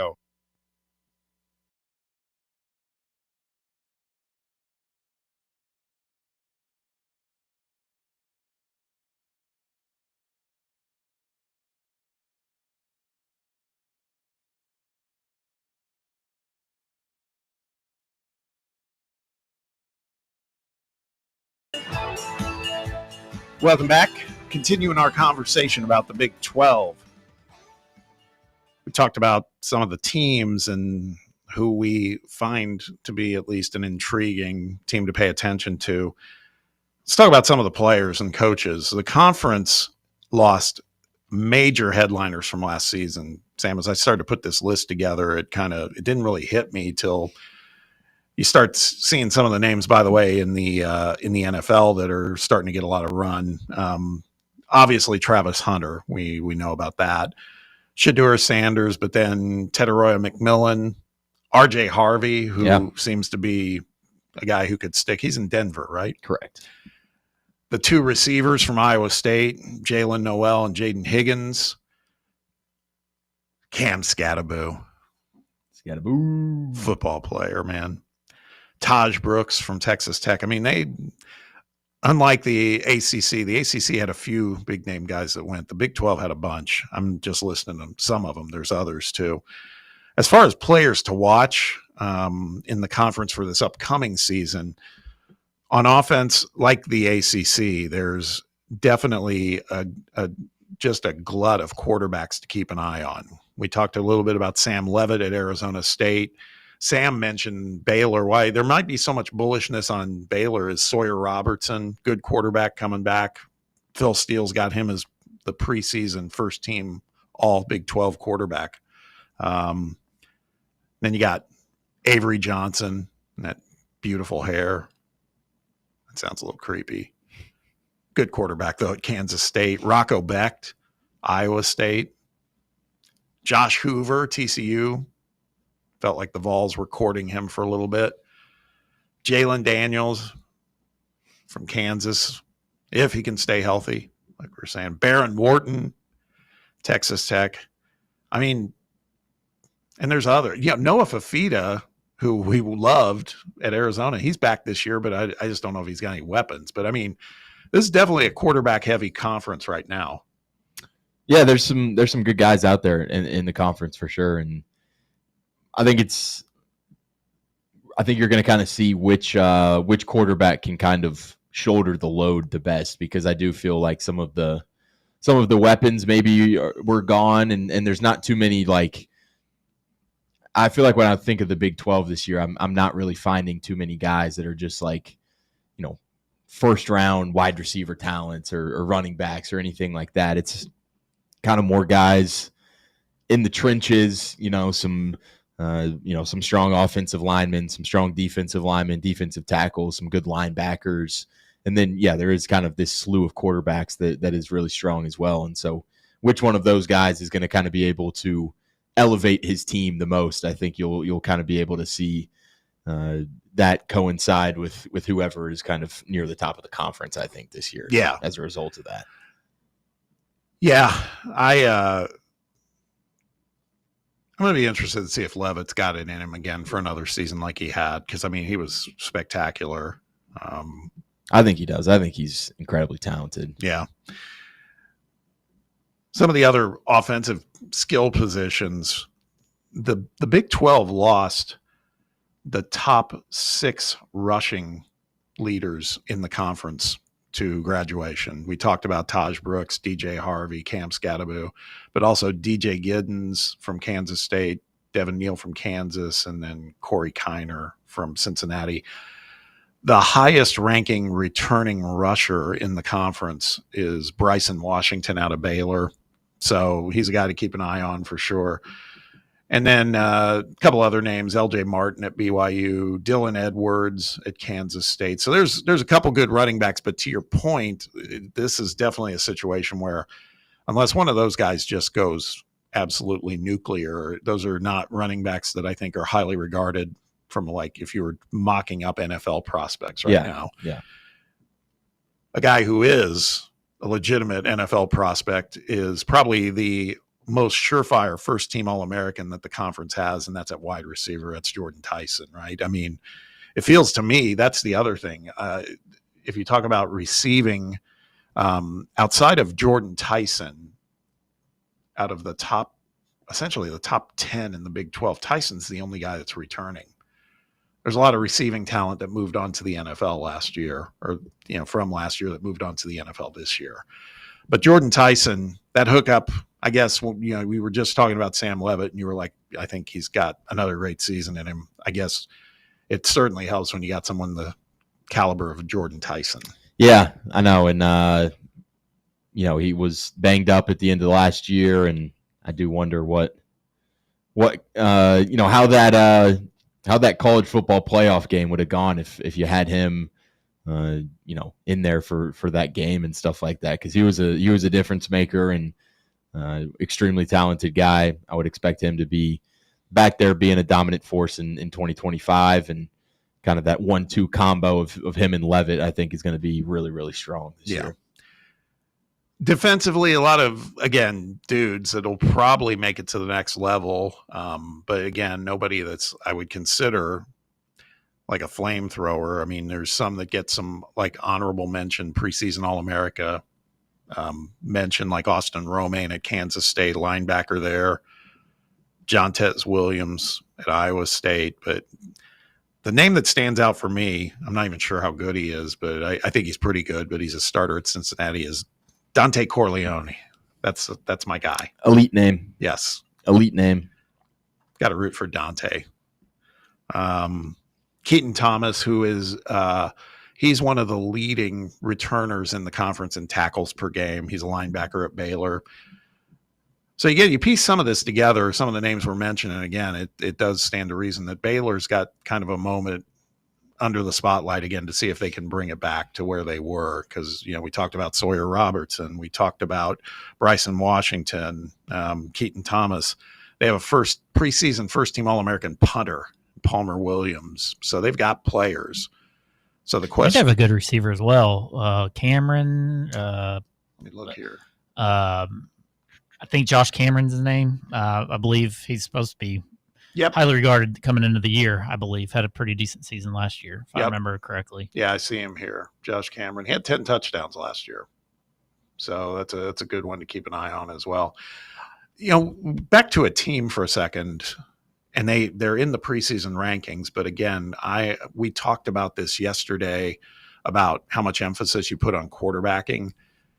BYU is preseason ranked, and maybe those votes came in before the whole Jake Retzlaff thing happened. But I think without Retzlaff there, man, that's a significant loss for them. Yeah, they got the Stanford kid, right? I Yeah. can't remember his name. He's got some crazy last name. Yeah. Yeah, that name escapes me, but Bear Bachmeier. Oh, that's right. Isn't that like Hank Bachmeier's little brother or something? I think it might be. Yeah. I don't know. There's also one of their quarterbacks that's like 5'7" or something like that. I've seen a picture of him at BYU practice, and it's like, how is this guy even going to be able to see anything? 5'7". Yeah, McKay Hillstead. He's listed as 5'9". Yeah, so this is Zakai Ziegler going out and playing quarterback for a Big 12 football team, basically. That's crazy. Let's talk about the coaches to monitor. We talked a little bit about this guy a few minutes ago, but Dave Aranda, I think, look, if Baylor can ascend towards the top of the conference like people are thinking they can, that may be a job saver for him. I think if nothing else, the way it sounds like with the Baylor fan base, and again, how aloof he behaves and everything else, I think another 8-5 season might not be good enough for him. Mm-hmm. It's going to be interesting to see. I mean, what are your thoughts on Aranda as a coach? I mean, at the beginning, I was kind of interested in his approach and everything, but now I feel like, and maybe I'm coming off of what he just said the last couple of weeks with his comment about little people or whatever you want to call them to be politically correct. It was odd. It was definitely odd. I think he had a lot of kind of good grace built up from what he was able to do in his couple years over there at LSU. But, ever since then, it just kind of feels like he's been a guy that has been very average. He kind of struck lightning in a bottle, it felt like, in that 2021 season when they go 12-2. And then everything after that has been just kind of aggressively average. You get 8 wins last year. I think you got to expect at least that this year and maybe a little bit more because it's been so inconsistent over there in his time at Baylor. And I just don't know how long they're going to, go with inconsistency because the sample size is large enough for you to recognize that, like, all right, maybe this guy's 12-2 season wasn't really, it was more of an outlier than it is kind of the standard for this guy. So we'll see with all the pieces that they've got returning and everything this year. I think they better put together a really strong year unless he's going to be probably at least on the hot seat going into next year, or maybe they go a different direction. We talked about this coach too. Mike Gundy at Oklahoma State. He, by all accounts for me, he seems safe and secure, but last season was a disaster. They lost all their conference games, like Brett had mentioned earlier. I think he moves into hot seat territory if he doesn't turn it around this year. Doesn't mean he loses his job, but I think the natives will get restless there. They've got expectations as well. Yeah. I do wonder how much good grace he's kind of built up over there. Yeah, feels like it's kind of just getting time for a little change of scenery. Well, the way sides, the way he was testing the job market multiple times, using Tennessee as his appliance in that too. I don't know. I think you're right. I think maybe everybody's getting might be time for a breakup at this point. Brent Brennan. This is a coach we talked about, I think, a couple of weeks ago when we were identifying coaches on the hot seat. I think he's another one who he took that job at Arizona, and I think it was a budget play by the University of Arizona, which is unfortunate for him because they won't be so forgiving if he doesn't win games. Last year they were 4-8. Mm-hmm. After Jed Fish had them playing at such a high level prior to that. This is a pretty key year for Brent Brennan, I would say. Yeah, I feel like he's maybe not getting I don't think he's a great coach right now, but I do think that, like, the success that you saw from Jed Fish kind of immediately over there at Arizona, it's almost working negatively against him now, where it's like, hey, we've seen somebody win here. We know it's possible, but you're not doing it. So, how long of a leash is that guy going to get type of thing. Also, at the same time, like, how serious about football is Arizona as a school? It seems like they're a little bit more tied into just being committed to basketball. And it's like, are you going to go out there and buy a coach out, go in and spend money on a new guy type of thing? Or are you just going to kind of be good with being a below average to mediocre team in the Big 12 and just save your bullets for basketball season? Yeah. 2 coaches making encore performances at schools that they used to coach at, and they're not inheriting really strong programs at this point. Rich Rodriguez comes back to West Virginia. I actually like Rich Rodriguez as a coach. I love me some Rich Rod. Yeah, I was surprised he didn't make it work at Michigan, and he didn't really make it work at Arizona, but it feels like when he went back to Jacksonville State, kind of took a step back. That was the old Rich Rod type of football that we saw. I think this is the place for him. Yeah. Get back to somewhere familiar. Yeah. Every account that I've seen, like, former players of his have loved playing for him and stuff like that. So yeah, it might take a little bit of time over there, but I think he's going to be able to get them kind of back on their feet. I think so too. It's probably going to be tough sledding this year, but man, peak West Virginia was so entertaining to watch. I was trying to think, that was like Steve Slayton and Pat White. Noel Devine, I think, was his name. They were something. They were something, man. I really He didn't coach Tavon Austin, did he? Because Tavon Austin was electric. He was. I don't think he did, but I want to. Who was there before him? I don't know who that would have been. Like for West Virginia? Yeah. Or the coach, you The mean? coach. Yeah. Because was Tavon Austin with Pat White, or was he after Pat White? I think Austin. I want to say he did coach Austin. He might have. I'm looking it up. God, they were. Was it the Orange Bowl or whatever they had? They scored 70 points, right? Against Clemson. Clemson, yeah. Tavon Austin's just one of the most elite or just like electric, not elite, just electric college players you'll ever see. I mean, you could say elite in college. Yeah, really in could. college, yeah. Imagine that team, like if it was plugged into a EA Sports college football 25. That's what EA Sports needs to create, like just one of those all-time. Like a legend team. Like a legend team. Yeah, get Reggie Bush back on the game. Yeah, Get some of these. It's a good idea, Brett. You should pitch it to him. Yeah. Surprised they haven't. He was not there. Okay. Yeah. Tavon Austin was at WVU from 2009 to 2012, and 2007 was Rich Rod's last year. Okay. So I wonder, so that was after Rich Rod. That's what you're saying. I was going to say who preceded him.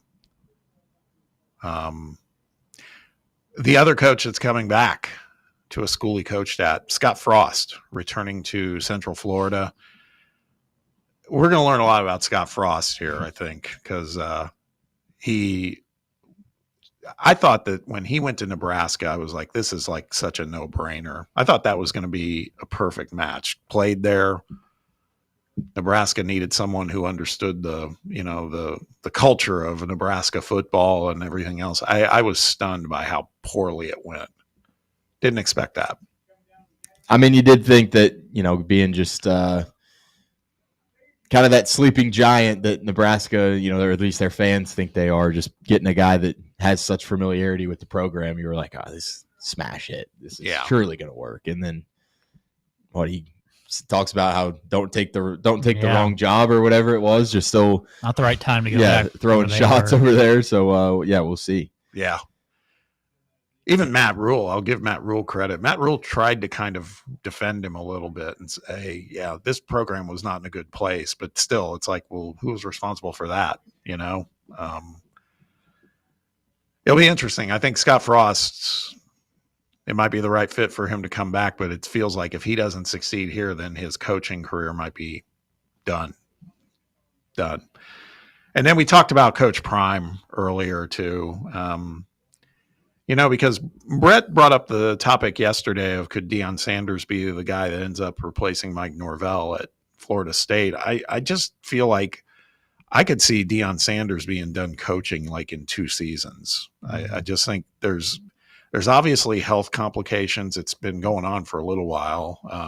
And while it seems like that could be corrected and in control, he's also not got his kids, so to speak, anymore either. Mm-hmm. I just it's going to be a very, very interesting year to watch. Deion's job is not in jeopardy whatsoever. It's more like, will he stay in the game and stay in Boulder? Yeah.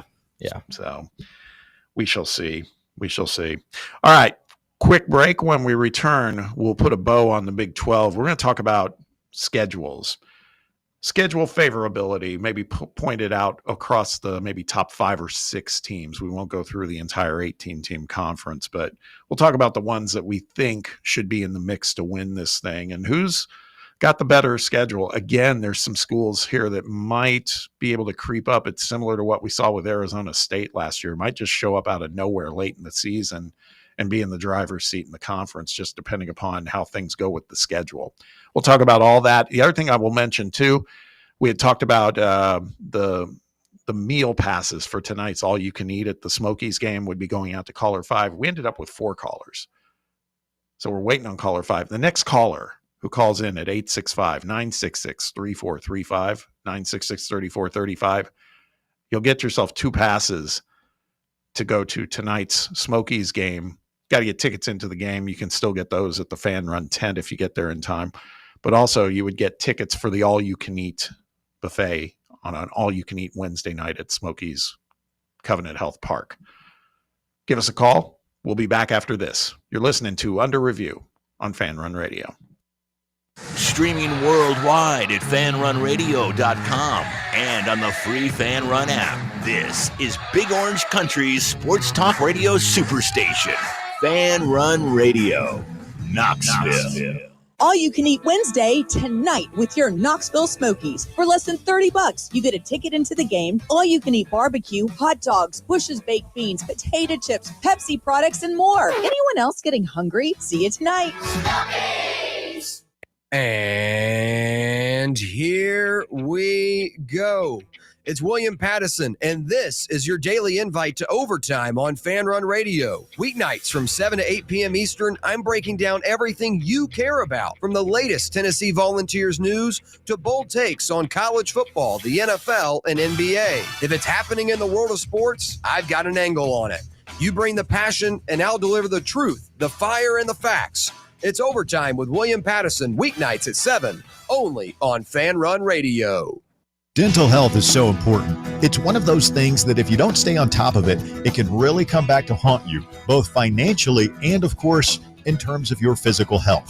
If it's been a while since you've been to the dentist or you've got a dental issue that needs attention, do what I do. Go to Malone and Costa Dentistry at Knoxville Smiles. You can schedule your appointment online right now at knoxvillesmiles.com or just give them a call at 865-539-1776 and tell them FanRun Radio sent you.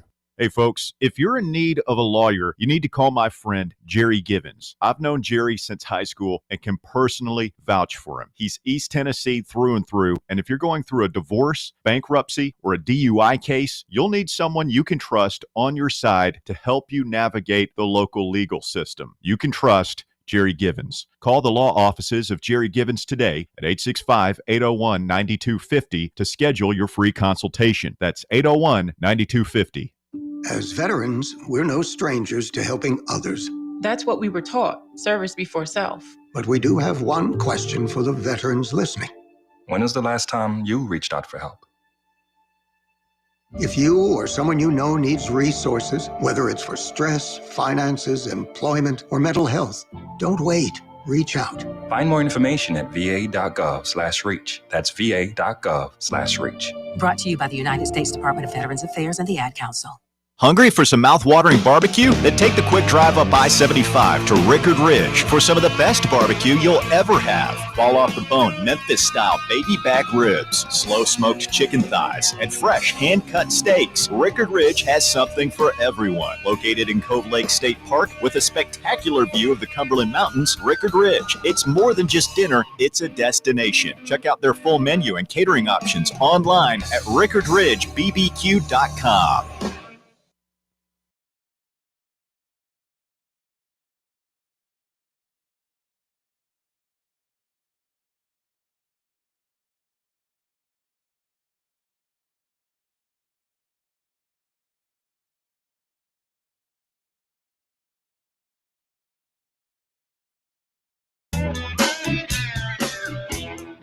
We have a winner. Appreciate Brad Overton being the fifth caller to come in and get the 2 passes to the buffet. Buffet always sounds so kind of gross. Like there's going to be pudding and cream. Is that the first food item that you think of when you hear buffet? I do. Pudding? I think a buffet is like people, you know, and it's timely because there's news today that Howard Stern's show got canceled by SiriusXM, but they did a whole bit on Stern where they had one of his guys go to one of these all-you-can-eat buffets, and he pretty much he talked to some of them in the restaurant, but then he stationed himself in a stall in the men's restroom, like where you couldn't see him, but he was recording. Let's just say it's not suitable for work, but man, there was some audio of note there. But no, I just think a buffet is always to me like it's all you can eat. And man, I like when I was in college, we would tear that stuff up, but it's always a lot of things that are low cost for them to create and put out there. So yeah, pudding does come to mind for me because pudding, you can whip a whole batch of that up for probably nothing, you know, and, they don't have it like that at the Smokies game. I promise you, it's good stuff. It's like pulled pork barbecue. It's hot dogs. I think is it Uncle Ray's chips? Mm-hmm. I think you got some beans in there. Baked beans, popcorn. Not together. Hot dogs, right? I said hot dogs. Yeah. I think maybe potato salad, something like that. So, and then sodas and water too. All you can eat, all you can drink. So, Brad Overton, he gets the 2 free passes. He can enjoy that. Eat a light lunch. Yeah, definitely. Every time I think of buffet, I remember being like a little kid. My brother's like 4 years older than me, so I got dragged to some of his baseball tournaments sometimes, and he had this summer baseball team that he was on, and that team was great. And this kid was like a kind of an unsung hero, was definitely like bottom of the order, just kind of a plug and place guy. And he ended up walking off one of the tournaments, and like in the team huddle, like after he walked the game off, he was like, they're like, "Where are we going to eat after, guys?" And he was like, "We're going to Golden Corral." Love it. And it's funny what Brett said, because there used to be a place when I was growing up. It was a place called Morris Bryant's in like West Lafayette, Indiana, near Purdue University. And we would do like, this was like when we were seniors in high school. In the summer, we'd be like, we're going to Morris Bryant's one day. And it's like, because it's only an hour drive from Indianapolis, but it was like, did not eat the whole day, and then ate till I was sick. I remember riding home, and it's an hour ride home. It's like, I don't know if I'm going to make it. So not that kind of buffet. You can eat all you can eat at the all you can eat Wednesdays at Covenant Health Park, but everything in moderation, whether it's beers or adult beverages or pudding, if they have pudding. Some banana pudding at the ballpark doesn't sound bad at all. Banana pudding would be great. What I'd always see at these buffets is chocolate pudding, and just that gets old. But banana pudding, yes. By the way, we never talked about this. I think we're going to do some sort of taste test thing on Friday. Jake's going to help us out on that. I sent you guys a photo of the Argentinian steak Lay's potato chips. Yeah. With methy on the cover of the bag. They're pretty good, man. Pretty good, I got to say. How do you describe that flavor? Very savory. Like, does it taste just like an American steak? It does have kind of a steakish flavor to it, like a steak seasoning flavor. Okay. Now, will I go get another bag? Probably not. But they were pretty good. It's one of those though, like it's hard, you find like those Doritos taco loaded things. That's one you might go back and get again. Yeah. Oh yeah. And I'm not gonna lie, Sam, I did get a bag of the jalapeno popper ones. You did? Haven't opened them yet. Okay. I was gonna say that you gotta give me a review. Because they had some special at a local grocery store where you could buy like 4 bags and the price was like $2 a bag. So I was like, okay, I'll get some potato chips for the house, just plain ones for like sandwiches and stuff. Got 2 of those, and then got the Argentinian steak, and then got the Doritos. Last time I was at the store, I walked right past those jalapeno popper Doritos, and I was like, don't do it. Do it. Don't do it. I didn't end up doing it. Yeah. I think I'm about exotic tasted out, though, on chips. I think this Doritos jalapeno poppers might be the last one, because it's becoming too much of a fascination.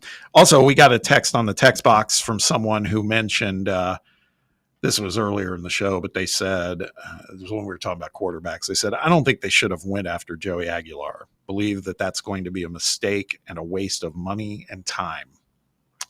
Hope you're wrong, but you could be right. We don't know. Time will tell. He's definitely going to get a crack at it. We'll just see if he's up to the challenge. I get the point about like a waste of money, but I do think it was like money that just simply kind of had to be spent. Like right. I think if, Jake Merklinger, if you were to roll with him, and he wins this job, great. But if he gets hurt or someone like that in the middle of the season, and then you're trotting out like 160-pound George McIntyre, like to me, that's I'd rather have $1 million backup plan than have like a true freshman who's just 160 soaking wet type of thing that hasn't exactly seen action at any level yet. I agree.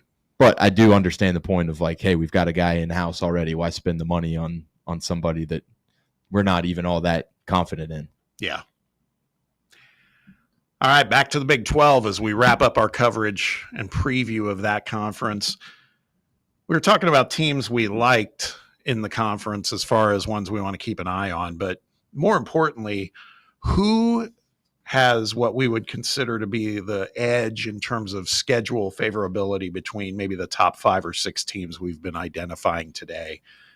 Let's start with Arizona State, the defending champs, and a team that it stands to reason that they're going to be in the mix to repeat as Big 12 champion. Their strength of schedule or schedule difficulty is rated by Phil Steele as 39th in the country. That said, I don't think it's that easy a schedule. They have road games at Baylor, at Utah, at Iowa State, and at Colorado. They're home against Texas Tech and TCU. So, I mean, those are big games as well. But, I mean, their conference schedule, as a matter of fact, these guys play 9 games in the conference, and it looks like 5 conference games are on the road. So, well, and they play an SEC team on the road. They got, I mean, I know it's Mississippi State, but, I mean, they played them pretty close last year with, a healthy Blake Shapen. Right. And we've talked about this. We could learn a lot about Mississippi State. That could be a sneaky, trap game for Arizona State if they don't take it seriously. It's just a weird little place to go, I think. Yeah. Yeah. They also play Texas State at home. Not for nothing. Texas State's decent. Pretty good program. Wasn't Mississippi State close last year? Yeah. Like a field goal or touchdown It game? definitely was. A touchdown game, but yeah. Definitely was. So for Arizona State, I mean, we're going to see this in a couple of instances. That's not an easy path by any stretch. Over-under is 8.5 for them this season. That's good if you can kind of – I got it pulled up on CBS. That's good. Let's talk about K-State, the Wildcats. Avery Johnson. I'm just looking at a picture of him right now. Might have a little too much affinity for Avery Johnson. Part of it is I heard him talking on a sports talk show over the weekend, a couple weekends ago, and he's apparently a big Raising Cane's fan. It's kind of a college thing, isn't it, Sam? Yes. Probably Raising Cane's putting a lot of money in his pocket. That's what I would guess. That's a good point. So Kansas State, difficulty of schedules at 40. We know one thing. They have a hell of an opening game, taking on conference-mate Iowa State in Dublin in week 0. They're another one with 5 road games in conference. As a matter of fact, they're using that Iowa State game in Dublin, if my count is correct, as like they're playing 10 conference games. Let me count that. 1, 2, 3, 4, 5, 6, 7, 8, 9, 10. Yes. That's insane. That is insane. And they're, again, 5 on the road, too. 5 on the road in the conference. So they play Iowa State in week 0. And then in week 2, not for nothing, man, they're playing at home against Army. Never underestimate the Black Knights. Yeah. But their road games in conference at Baylor, at Utah, at Texas Tech, and then at KU. And by the way, I saw some video of that stadium, Sam. You were right. It's nice, man. It's amazing. Yeah. And it's empty, but they got that hole in the seats, the spelling of rock chalk. Yeah. I mean, it's not that big, but that's a rivalry game. So you don't know what's going to happen in that game. They play TCU and Colorado at home. And like we said, Army. That road schedule is tough though, man. K-State. Keep an eye on them. 10 Over conference under games is crazy. 8.5. What'd you first of all? Sorry. Go ahead, Sam. I'm just saying 10 conference games is wild. Yeah, I don't even understand how that would work. I mean, does that give them an edge? Like, say they ran, they could have a half game edge by, you know what I mean? What if they ended up 8-2 and everybody else is 7-2? No idea how that. I don't even know how. I would guess that, like, kind of just surprised that they allow members of the conference to have different conference games they play. Yeah. The uniformity there just doesn't make sense to me. Maybe they're not counting that one as a conference game. Who knows? We got to research that. And Brett, you said 8.5? 8.5. CBS has them going 10-2. Okay. Their losses at Kansas, at Utah. Let's talk a little Red Raiders, Texas Tech. Now this is a team, their schedule difficulty is ranked, it's number 72. But they, again, have a tough road schedule. Most of their conference games that are the big ones are on the road. They go to Utah, they go to Arizona State, and they go to Kansas State. They're at home against Kansas and BYU. So Texas Tech, we're going to learn a lot about them. Just, if they can win on the road at some of these games, then, the best program money can buy could make some noise. What do they have them at, or Brett? 8.5. Wow, I got them 10-2 as well. 10-2 at Arizona State loss and at Kansas State losses. Wins everywhere else on the schedule, according to CBS. You buy that, Sam? I can see it. I mean, hell, you spend $25 million on a roster. You better get some wins out of it. Yeah. And they had Arizona State at 9-3. You said, sorry, Brett. What losses did you say they had on their schedule? At Arizona State and at Kansas State. At Arizona State and at Kansas State. Okay. Let's plow through these last three. Iowa State, their strength of schedule 35. They have that opener we mentioned against Kansas State, but home games against Iowa, Arizona State, BYU, and Kansas, with road games. The toughest road games are at TCU and Colorado. So Iowa State, they lost some players, but they could be situated schedule-wise in a pretty interesting spot. Where they have them, Brett? 7.5. They have them. Looks like, what are they? 8-4. Yeah. All right, last two, and these are the ones that I think have really interesting schedules. Utah, strength of schedule 38, opening against Nico at UCLA, but then home games against Texas Tech, Arizona State, Kansas State, and Colorado, on the road against BYU, Baylor, and Kansas. I think this shapes up really nicely if Whittingham can get that team bounced back. Yeah, absolutely. And then last one's Baylor. Best, toughest difficulty of schedule ranking, 30th. Huge opener with Auburn right off the bat in Waco, followed by a road game at SMU. So tough two matchups right off the bat, potentially. Favorable home schedule, though. Arizona State, Kansas State, and Utah are all coming to Waco. One tough road game at TCU. Again, you look at those paths, and it does feel like Baylor and Utah, if they could take care of some business while the other teams beat up on each other, could be kind of interesting at the top of the Big 12 when it's all said and done. Absolutely. Baylor 10-2, they're saying. What they have Utah? A lot of 10-2 up there. Utah, 8-4. So Baylor 7.5 over under. So there's some Baylor love out there for beating sure. Auburn, which obviously is. We could hear Jake Crain talk about that matchup. So that'll get Auburn lit if they lose that opener right off the bat. All right, that wraps up hour 2. Speaking of Jake Crain, he'll join us in hour 3 to talk some football. But before we get to that, we got midday headlines. Sam will have those for you. We'll be right back. You're listening to Under Review on FanRun Radio. You're listening to FM 105.7 and AM 1340, WKGN Knoxville, and W289CU Knoxville. FanRun Radio. We really need to get some branded stuff. Shirts, hats, promo items, something professional. I mean, we could just find a website and order a bunch of it ourselves. You could, but you're taking a big risk. You don't know the quality, the fit, the timeline. It's a roll of the dice. Yeah, I guess. But isn't that how everyone does it now? Not the ones who actually care about how their brand looks. Look, if we're putting our name on it, it needs to be done right. We need SM Athletics. SM Athletics? Yeah. They specialize in working with businesses like ours. Apparel, hats, promo gear, but real, customized stuff. They actually care if it turns out right. Probably a lot better than getting stuck with 100 t-shirts with crooked logos. Exactly. Plus, they'll walk you through everything. Sizing, colors, material, so it matches the image we're trying to build. Makes sense. What's the name again? SM Athletics. Trust me, if you want to look like a real company, not a flea market stand, this is the move. If you're serious about your brand, work with people who are serious about getting it right. SM Athletics. Barley's has live music on weekends, general team trivia on Wednesday nights at 8 p.m., and now live sports trivia courtesy of the Knoxville Trivia Guys every Thursday night upstairs.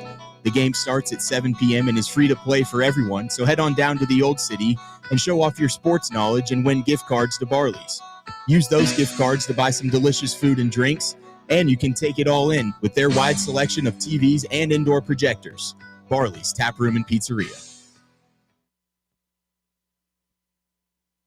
White Claw is taking hard seltzer to new heights with White Claw Surge. At 8% alcohol, White Claw Surge is a stronger wave of refreshment that doesn't compromise on taste. Available in 4 bold waves of flavor like ripe blackberry, citrusy blood orange, zesty natural lime, and tart cranberry. Check out your favorite retailer in-store and online for the White Claw Surge Variety 12-pack and 16-ounce single-serve cans. White Claw Surge. Please drink responsibly. Your tax refund belongs to you, not an identity thief. Over $6 billion in tax refunds were flagged by the IRS for possible identity theft last year. If you're in a bind this tax season, LifeLock can help. They monitor and alert you to identity threats you'd miss on your own, even if you're careful with your personal information. And if you do become a victim of tax-related identity fraud, LifeLock has U.S.-based restoration specialists ready to help solve your identity theft issue. Plus, all LifeLock plans are backed by the $1 Million Protection Package, meaning LifeLock will reimburse you up to the limits of your plan if you lose money due to identity theft. Let LifeLock help protect your financial info, so all you have to worry about is what you do with your tax refund. Go to LifeLock.com, save up to 25% off your first year. The promo code is HERD, promo code HERD, to save up to 25% off your first year. LifeLock.com. Identity theft protection starts here. Hour 3 of Under Review starts now.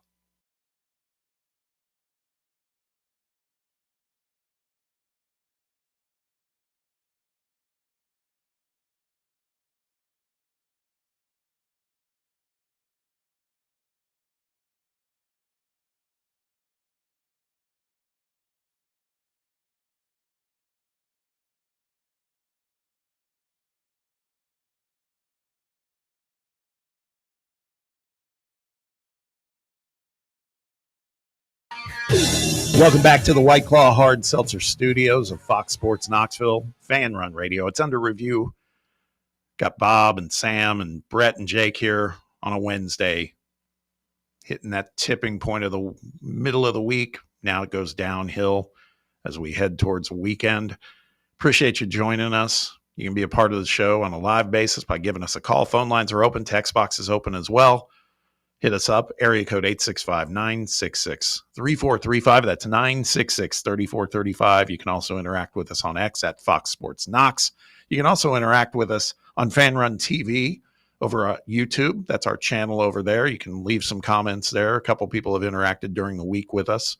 Appreciate you checking us out over on that side and seeing our bright, shiny faces.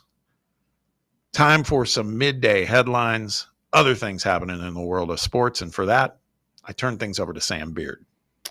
Some big media news, mainly, first off, I guess I should say, in college football. Yahoo Sports kicking off a new era in college football, they said, as Josh Pate going to be joining On3 and Rivals, and as well his show getting broadcasted with Yahoo Sports.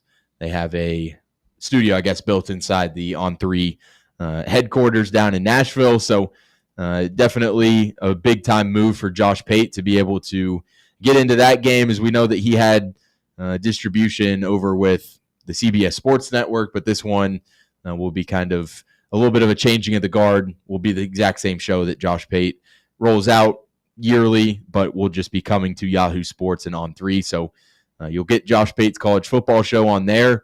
And then Ross Dellinger, extended by Yahoo Sports, will continue to report and write on college football news. In addition, we'll be working on the College Football Inquirer podcast.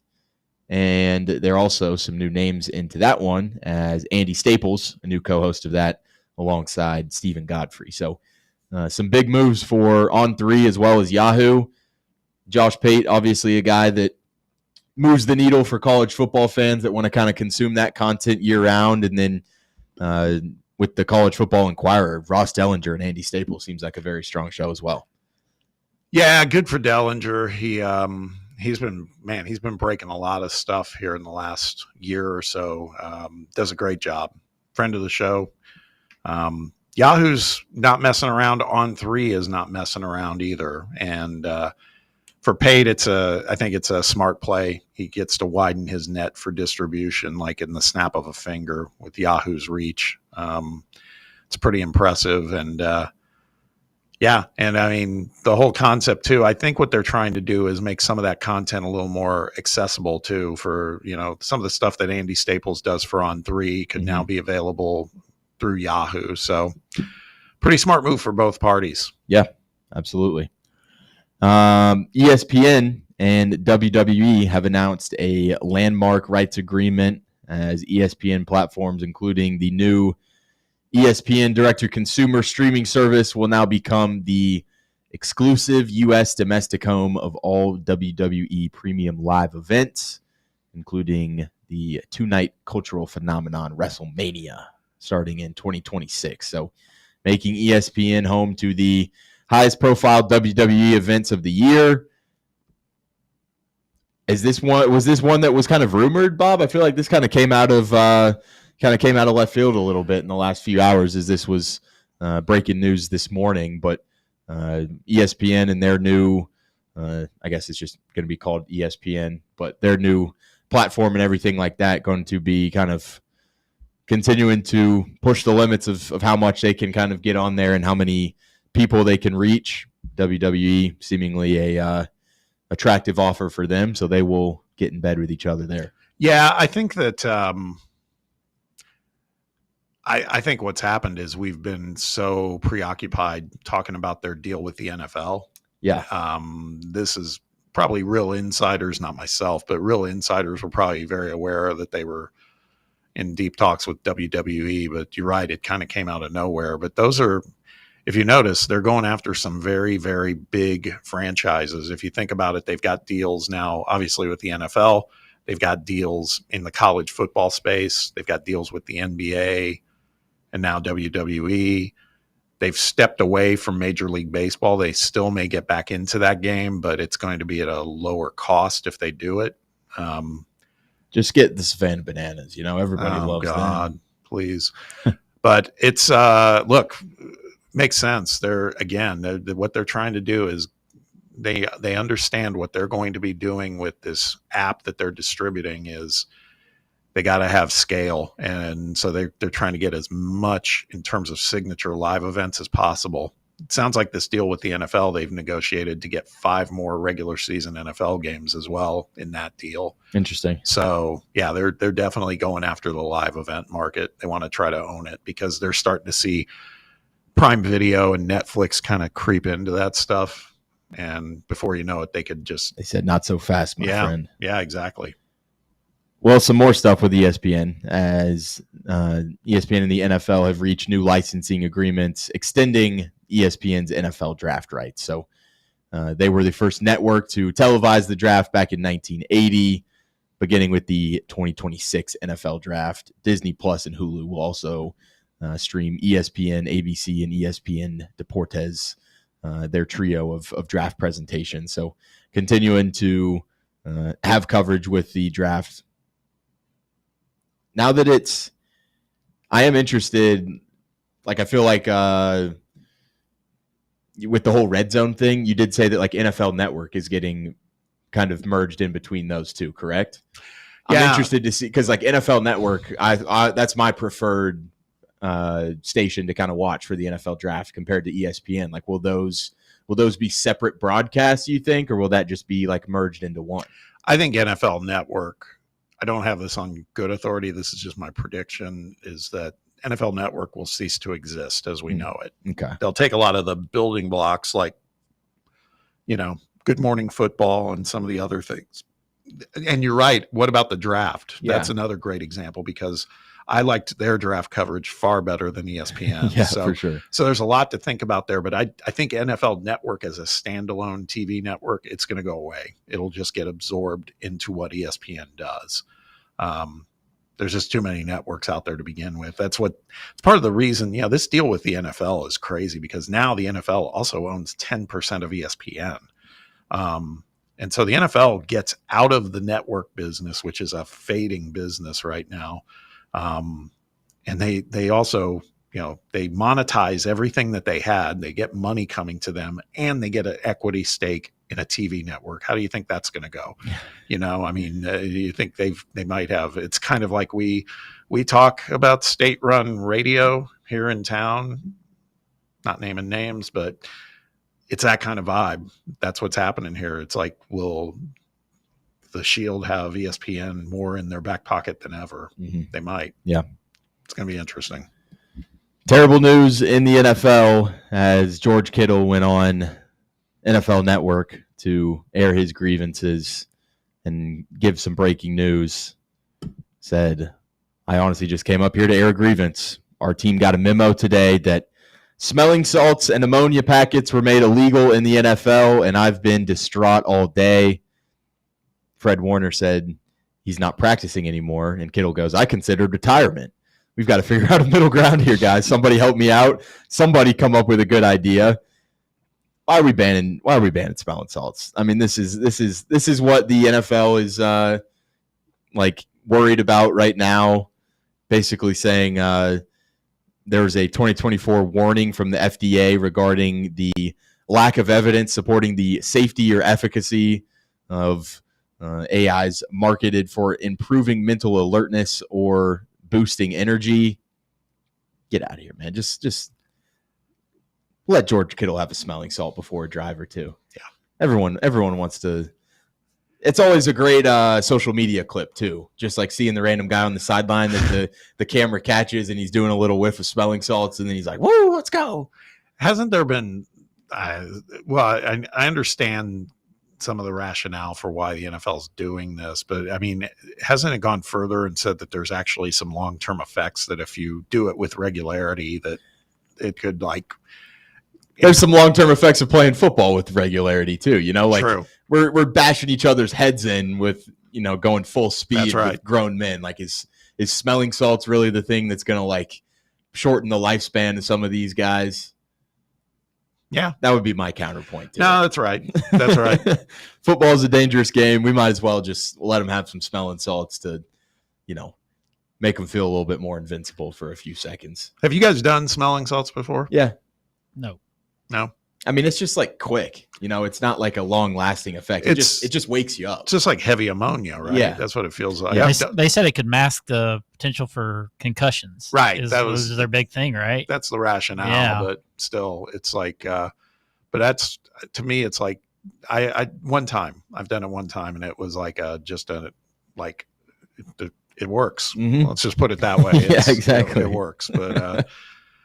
Yeah, some of these NFL guys might be addicted to it. Yeah, to be perfectly George honest. Kittle for sure. Yeah, he says he uses them like every single drive. I think, which checks out for the way that his personality is and stuff like that. They'll figure out something else. Yeah, he'll probably just do it anyway and take the fines or something. Yeah. Speaking of taking the fines, the NFL has suspended Vikings wide receiver Jordan Addison for the first 3 games of the 2025 regular season for violating the league's substance abuse policy. Will be permitted to participate in all of training camp activities, including preseason games without restriction, but will be missing the first 3 games at Chicago, home versus the Falcons, and home versus the Bengals. Wide receiver 2 over there in Minnesota.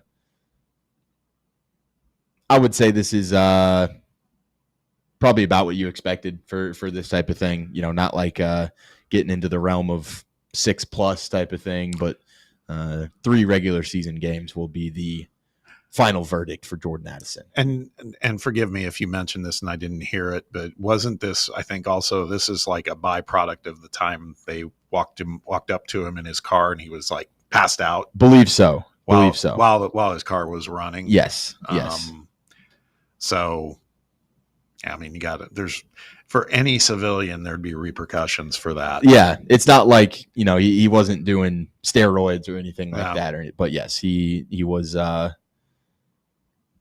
called it a wet, reckless driving charge. I don't think I've ever heard of that before. Well, there's this whole notion too that, like what, if you've been overserved and you realize you don't want to, this happened actually, we were talking about this when I was up in Indy for the Indy 500, because a friend of ours might have had a little too much to drink and he was going to go back to his car, and he said, I'm just going to sleep it off. And somebody said, then get in the back seat, because if you're in the front seat and your keys are on, you get in the back seat and put the keys like in the glove box or something. Because if you're in the front seat and you have your keys on you, even if the car's not running, you can be arrested. Yeah, I have heard that as well. So yeah, I think it's got to be something along those lines. That, well, Addison, the car was running. Yeah. So 3 games for him though. Yeah. Not the biggest deal in the world, I guess, if you're a Daniel Iverson, a Vikings fan. JJ McCarthy's probably like, what the hell, man? I'm going to be running for my life. I need guys to throw to. Very interested to see how JJ McCarthy does. I feel like the videos I see from training camp, it's either just like really bad or really good. Speaking of really bad training camp, have you seen some of Caleb Williams' stuff? Yeah. Good God. We'll see. Vikings have Bears, Falcons, and Bengals first 3 games.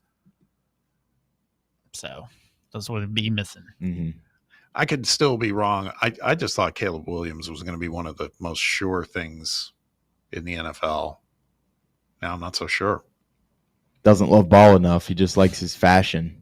Yeah. Pink pants. Did you see those pink pants he had a few weeks ago? No. He doesn't have much excuse this year. They upgraded some stuff around him, so we'll see. Browns rookie Shedeur Sanders expected to start Cleveland's preseason opener versus the Panthers.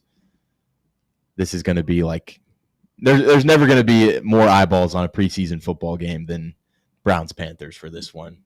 Perfect timing. Shedeur Sanders getting his crack at being the starting quarterback for the Browns. What do you expect to happen there, Bob? You think he's going to light it on fire, or you think he's going to light himself on fire? It's a great question.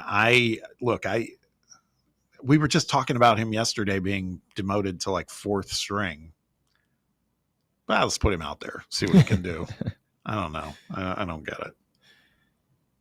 One more football related news. Keenan Allen going back home. Free agent wide receiver Keenan Allen reaches a deal with the Los Angeles Chargers, his home for 11 years, spent his first 11 years of his career with the Chargers, and has agreed to a 1-year deal with them. Mike Williams retired just kind of out of the blue last month, so Keenan Allen, a little bit of a reserve guy, I would say. I don't think Keenan Allen's going to be the biggest difference maker in the world on this offense, but a good mentor for some of those young guys in the room, somebody that definitely kind of knows what is expected over you at that organization, and we'll be able to kind of mentor young guys like Ladd McConkey over there, but we'll see if he can find some late career magic. Wasn't as productive with Chicago as probably he had hoped. 70 receptions for 744 yards, 7 touchdowns. Still pretty solid for where he's at in his career, but we'll see if maybe he kind of gets back to the home roots over there with the Chargers. So does that mean, back to the Bears, does that mean Rome Odunze becomes wide receiver 2 officially? I hope so, because I've got him on my dynasty team, and I've got high hopes for him. But yes, I would guess it's kind of DJ Moore, Rome Odunze. I don't know who else. Luther Burden, maybe. Oh, that's right. I have seen a few things about him, though, in training camp of like Ben Johnson's kicked him off the field like multiple times. Sounds like Ben Johnson just kind of doesn't really take any. No, he's been a hard ass, right? Yeah, he's a guy that definitely is coming in and kind of laying down the law. Kind of like it. Yeah, I do too. Particularly at the NFL level, I think you got to do that right off the bat. Especially when, I don't know, you're coming to a place like the Bears that doesn't have the greatest culture that's, historically, and trying to change the course of the franchise a little bit and stuff like that. You got to come in and set your standard. It's funny you say that. That's one thing I took away last night from this Hard Knocks. You'll probably do the same. I'm kind of finding myself rooting for Buffalo a little bit. It's like they're locked in. Oh, yeah. Like, they're a tight culture. They're, they all get along. They all are like-minded. I mean, you're just not a good guy if you don't like Josh Allen. Yeah. Or you're just a Chiefs fan. So Brett. Yep. As long as Mahomes is around, Allen's not going anywhere. Just a good regular season guy. Him and Lamar. They're going to have to figure out how to get 1 seed, one of those two, or they're not getting there. They're having to keep playing each other. Yeah. They had an interesting little bit with DeMar Hamlin last night. And it's just surreal watching him. He was talking about his devotions that he does each day and talking about, I still have big plans. And it's like you're sitting there watching it. It's like, man, that guy was dead for a few minutes. Yeah. You know, I mean, it's like, what a story. Absolutely. The fact that he's even back is amazing. Lastly here, bad news for the Cubs, placing right-hander Michael Soroka on the 15-day injured list after suffering a shoulder injury during his first start with the team on Monday. Nate Pearson, recalled from AAA Iowa to kind of make up the gap there, said he felt something after leaving the mound at the end of the second inning, quickly went into the clubhouse after a conversation with trainers. You got some Jed Hoyer of the Cubs. He is their president of baseball operations for the Cubs, and he said, we felt like it was a good bet to make. Right now, it's not looking like a good bet. No, it's not. No, it's not. I wasn't. You guys are Braves fans. He was like a pretty big prospect for them just not too long ago, about 2 or 3 years ago, right? Yeah. Then he just started getting hurt. He tore his Achilles twice. Yep. Yeah. So he basically got like kind of close to getting back off the Achilles for the first time, and then retore it and just wasn't the same after that. But yeah, he was his first couple of years with the Braves. He was definitely a guy that was like, hey, we can build around this young cat. Yeah. I remember protecting him on one of my fantasy teams because I had him and I was like, this guy looks for real. And then he just vanished. It sounds like he's injury prone. He's hurt again. It's a tough one. About it for me. All right. That's a good batch, Sam. Appreciate that. Let's take a time out. When we return, we'll be joined by the one and only Jake Crain of Crain and Company. He is knee deep in college football previews and everything else. He's been doing some SEC teams. Let's get his take on how things are progressing as we get closer and closer to college football and then the pros as well. Jake will be with us on the other side. Stick around. You're listening to Under Review on FanRun Radio. The flagship station for Tennessee fans. This is FanRun Radio. Knoxville, mark your calendars. FanRun Night at the ballpark is back. Join us Wednesday, August 6th at Covenant Health Park as the Knoxville Smokies take on Biloxi and we take over the stands. It's all-you-can-eat night, so make sure to bring your appetite. Plus, we're hooking up the fans with exclusive FanRun swag giveaways you won't want to miss. Come hang with the FanRun crew, rep your team, and enjoy a summer night of baseball, food, and fun. FanRun Night, August 6th. Be there. Hey Knoxville! Surfside iced tea and vodka, made with real brewed tea, is only 100 calories, 2 grams of sugar, with no bubbles and no troubles. That's right, zero carbonation, so it's easy to sip and enjoy. Headed to a game day or party at a friend's house? Bring an iced tea or lemonade variety pack from Surfside, or try their green tea and new raspberry tea vodka. Find the can with the sunset stripes this season. Surfside iced tea and vodka, sold at bars, restaurants, and stores near you. Surfside iced tea and vodka, sunshine in a can. Must be 21 or older. Enjoy responsibly. Believe in family. Believe in your fellow man. Believe in honesty and an honest day's work. We do. We're Farm Bureau Insurance. And we don't just believe in Tennessee. We believe in Tennesseans. Farm Bureau Insurance. Tennessee's insurance company. This is Baseball VFL Cody Brown. Farm Bureau Insurance is the official insurance for Tennesseans. Believe in me for all of your insurance needs. Give me a call at 865-992-3871. In a world filled with deadlines and screens, sometimes we forget the simple joys of life. Days filled with special moments. At Inward Half, we understand the essence of these moments. Feel the difference between our breathable fabrics and flexible apparel as you disconnect from the hustle and bustle and reconnect with what truly matters. Inward Half. Simple luxury for on and off the course. Yee-haw! I've been hooting and hollering ever since I started betting with the VIP Play app. VIP Play has more than 200 leagues, every bet type you can imagine, live betting and live hosts, all with 24/7 support from real live people when you need them. Start betting better with the VIP Play app today. Don't be a better, be a better with VIP Play today.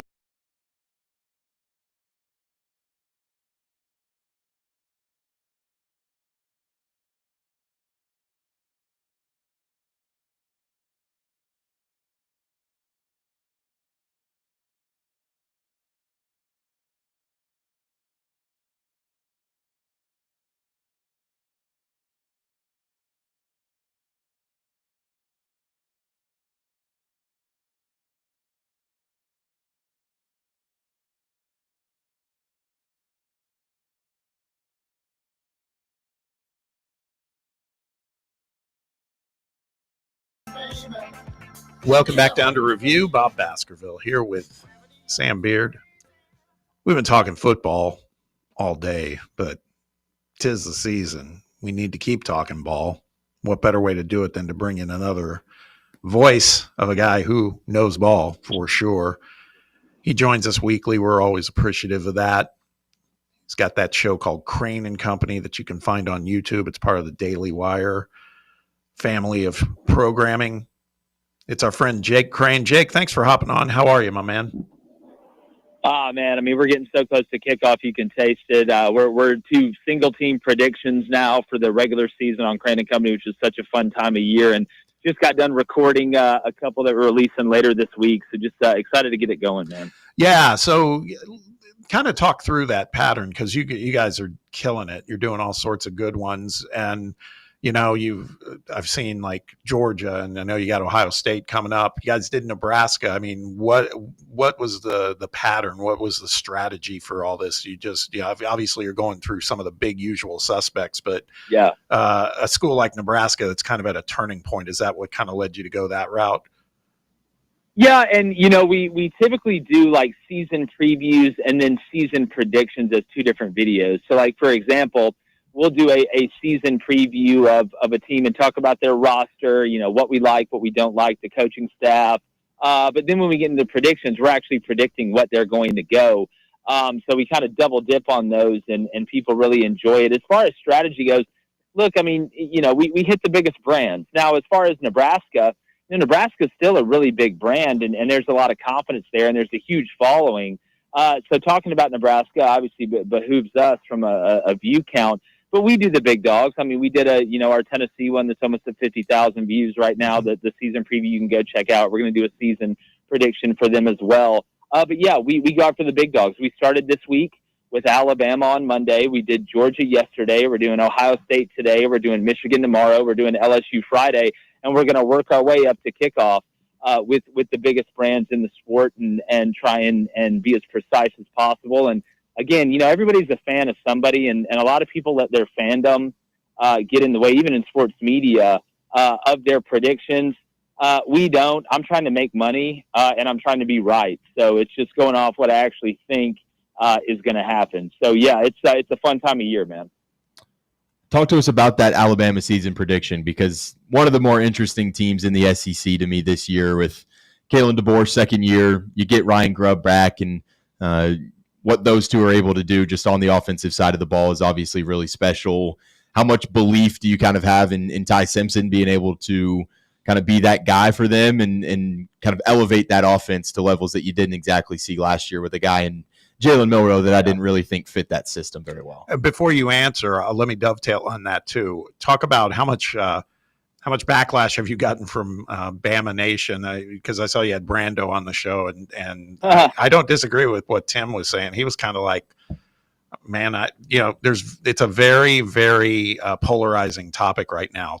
Could Alabama be really, really good, or could they be, by Alabama standards, not so good? He kind of went the other direction, but talk about all that.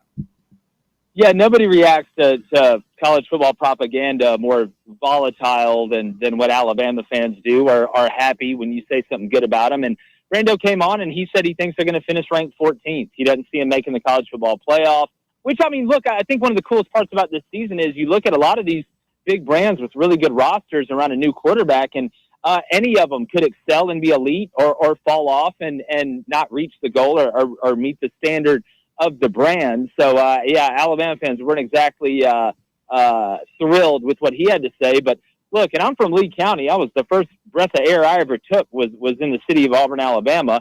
You know, if I had it my way, they'd never win a game again. But I got them going 11-1, and the reason is this: Auburn hadn't sent me a check yet, but also when I look at this roster and I look at the schedule, you know, you play a Florida State team that you should be better than in the non-con.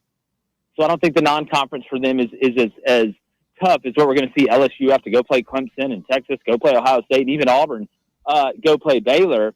But when I look at Ryan Grubb, I think he was the biggest acquisition of any team when you're talking about players and coaches, maybe outside of Oklahoma, getting John Mateer because I think he's that special. But when I look at Ryan Grubb, it's not, he doesn't call plays, and I talked about this on the prediction show. He doesn't call plays to make himself look great. He's not out there trying to trick everybody all the time. He's calling the best play for the quarterback and the personnel that he has. And if Ty Simpson, he doesn't have to be a great Batman. He doesn't have to be the guy. He just needs to be a guy that helps the others elevate around him and makes good decisions. Because you look at this Alabama offensive line, should be one of the best in the country. Their wide receiver room is disgusting with Williams and Bernard. I think Horton's going to be a really good player. Then that defense on every level is NFL. So you tell me, when I look around the rest of college football, Alabama has as good of a roster as anybody else around a new quarterback in the country, and you get LSU at home. You get you get Oklahoma at home. A lot of their big games in conference are at home. Now, you got to go to Georgia, which I think you're going to lose. But at the end of the day, I look at this Alabama team, and love them or hate them, I still think the roster is really, really good, and I think Ty Simpson is going to protect the ball and let the heroes save the day. Let's move it back to our guys with Tennessee. I noticed a comment you made. We've been talking about this for sure this week, and that's been, you know, we got through last week where the quarterback situation at Tennessee, everybody's like paying attention to, wow, you know, Jake Merklinger was more accurate than Joey Aguilar. And, you know, the other media entities and ourselves tried to remind our fans and listeners that this is Routes on Air. It's a different type of deal. So let's just keep our powder dry on that topic. Well, the newest one that came up over the weekend mostly was some receivers sitting out. Chris Brazzell, then Mike Matthews. Now Matthews is back, but Braylon Staley's out. And it leaves some people wringing their hands about the receiver core. And again, these are early practices, so who knows? But you made a comment, and I think it resonates with some other people who feel this way, where you were saying, I feel like we're channeling some 24 Oklahoma vibes when it comes to the receiver room. You want to elaborate on that a little? Yeah, and it's just the anomalous injury mixed with losing your top production at the same time. That's the double whammy, right? Now, I know Oklahoma had other problems as well. I mean, you look at the offensive line, the struggle at quarterback, but you look at Tennessee, I don't know if anybody just feels great about quarterback right now, but whenever you have to replace that amount of production at wide receiver, when you lose your top three guys, and then you're relying on younger guys, or people that have just come in, and now the injury bug's starting to get you, that's the double whammy. And when I look at Tennessee, if they're not able to run the ball, they are not going to have success on offense in this system, asking Joey Aguilar or whoever to throw the ball 40 times in a game. That's not going to work.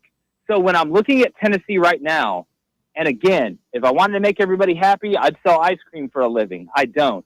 The more I look at Tennessee, the more worried that I am getting that this team will struggle more on offense than the team did last year. And we know the points that they struggled. And then the defense should be good, but won't be as good as they were last year. And halfway through the year, they're going to figure out the offense isn't that good, and the defense starts to fall off, because I've seen that happen regardless of how good your culture is. So, again, I hope I'm wrong, because I've got a lot of respect for the Tennessee program. I love the way that Josh Heupel handled the Nico situation. But the more I look at Tennessee, the more red lights are starting to go off, especially when you look at that schedule. Got the first couple glimmers of hope with the coaches poll coming out.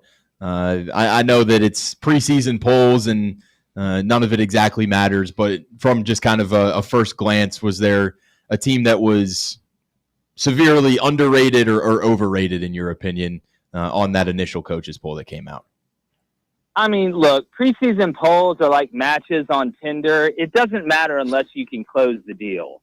And at the end of the day, none of the coaches vote in that. They should call it the GA poll because that's who votes in it. None of the you think the coaches are like, hey, man, we got to go play Clemson week 1, but dang, Blake Baker, what do you think Tennessee Syracuse, man? Like, no, they're worried about 12 teams. None of those coaches vote in that poll. I know that for 100% fact.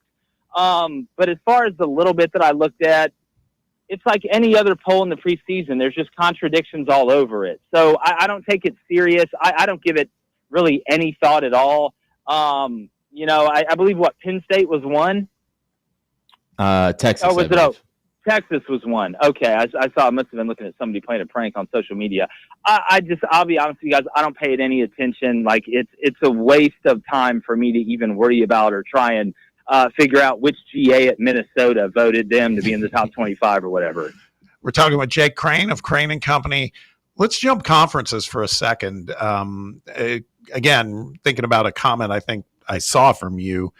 We were just spending time today talking about the Big 12, just from a kind of an overview perspective. And feels like a lot of good teams, not necessarily great teams, but very similar to what we saw with the Big 12 last year.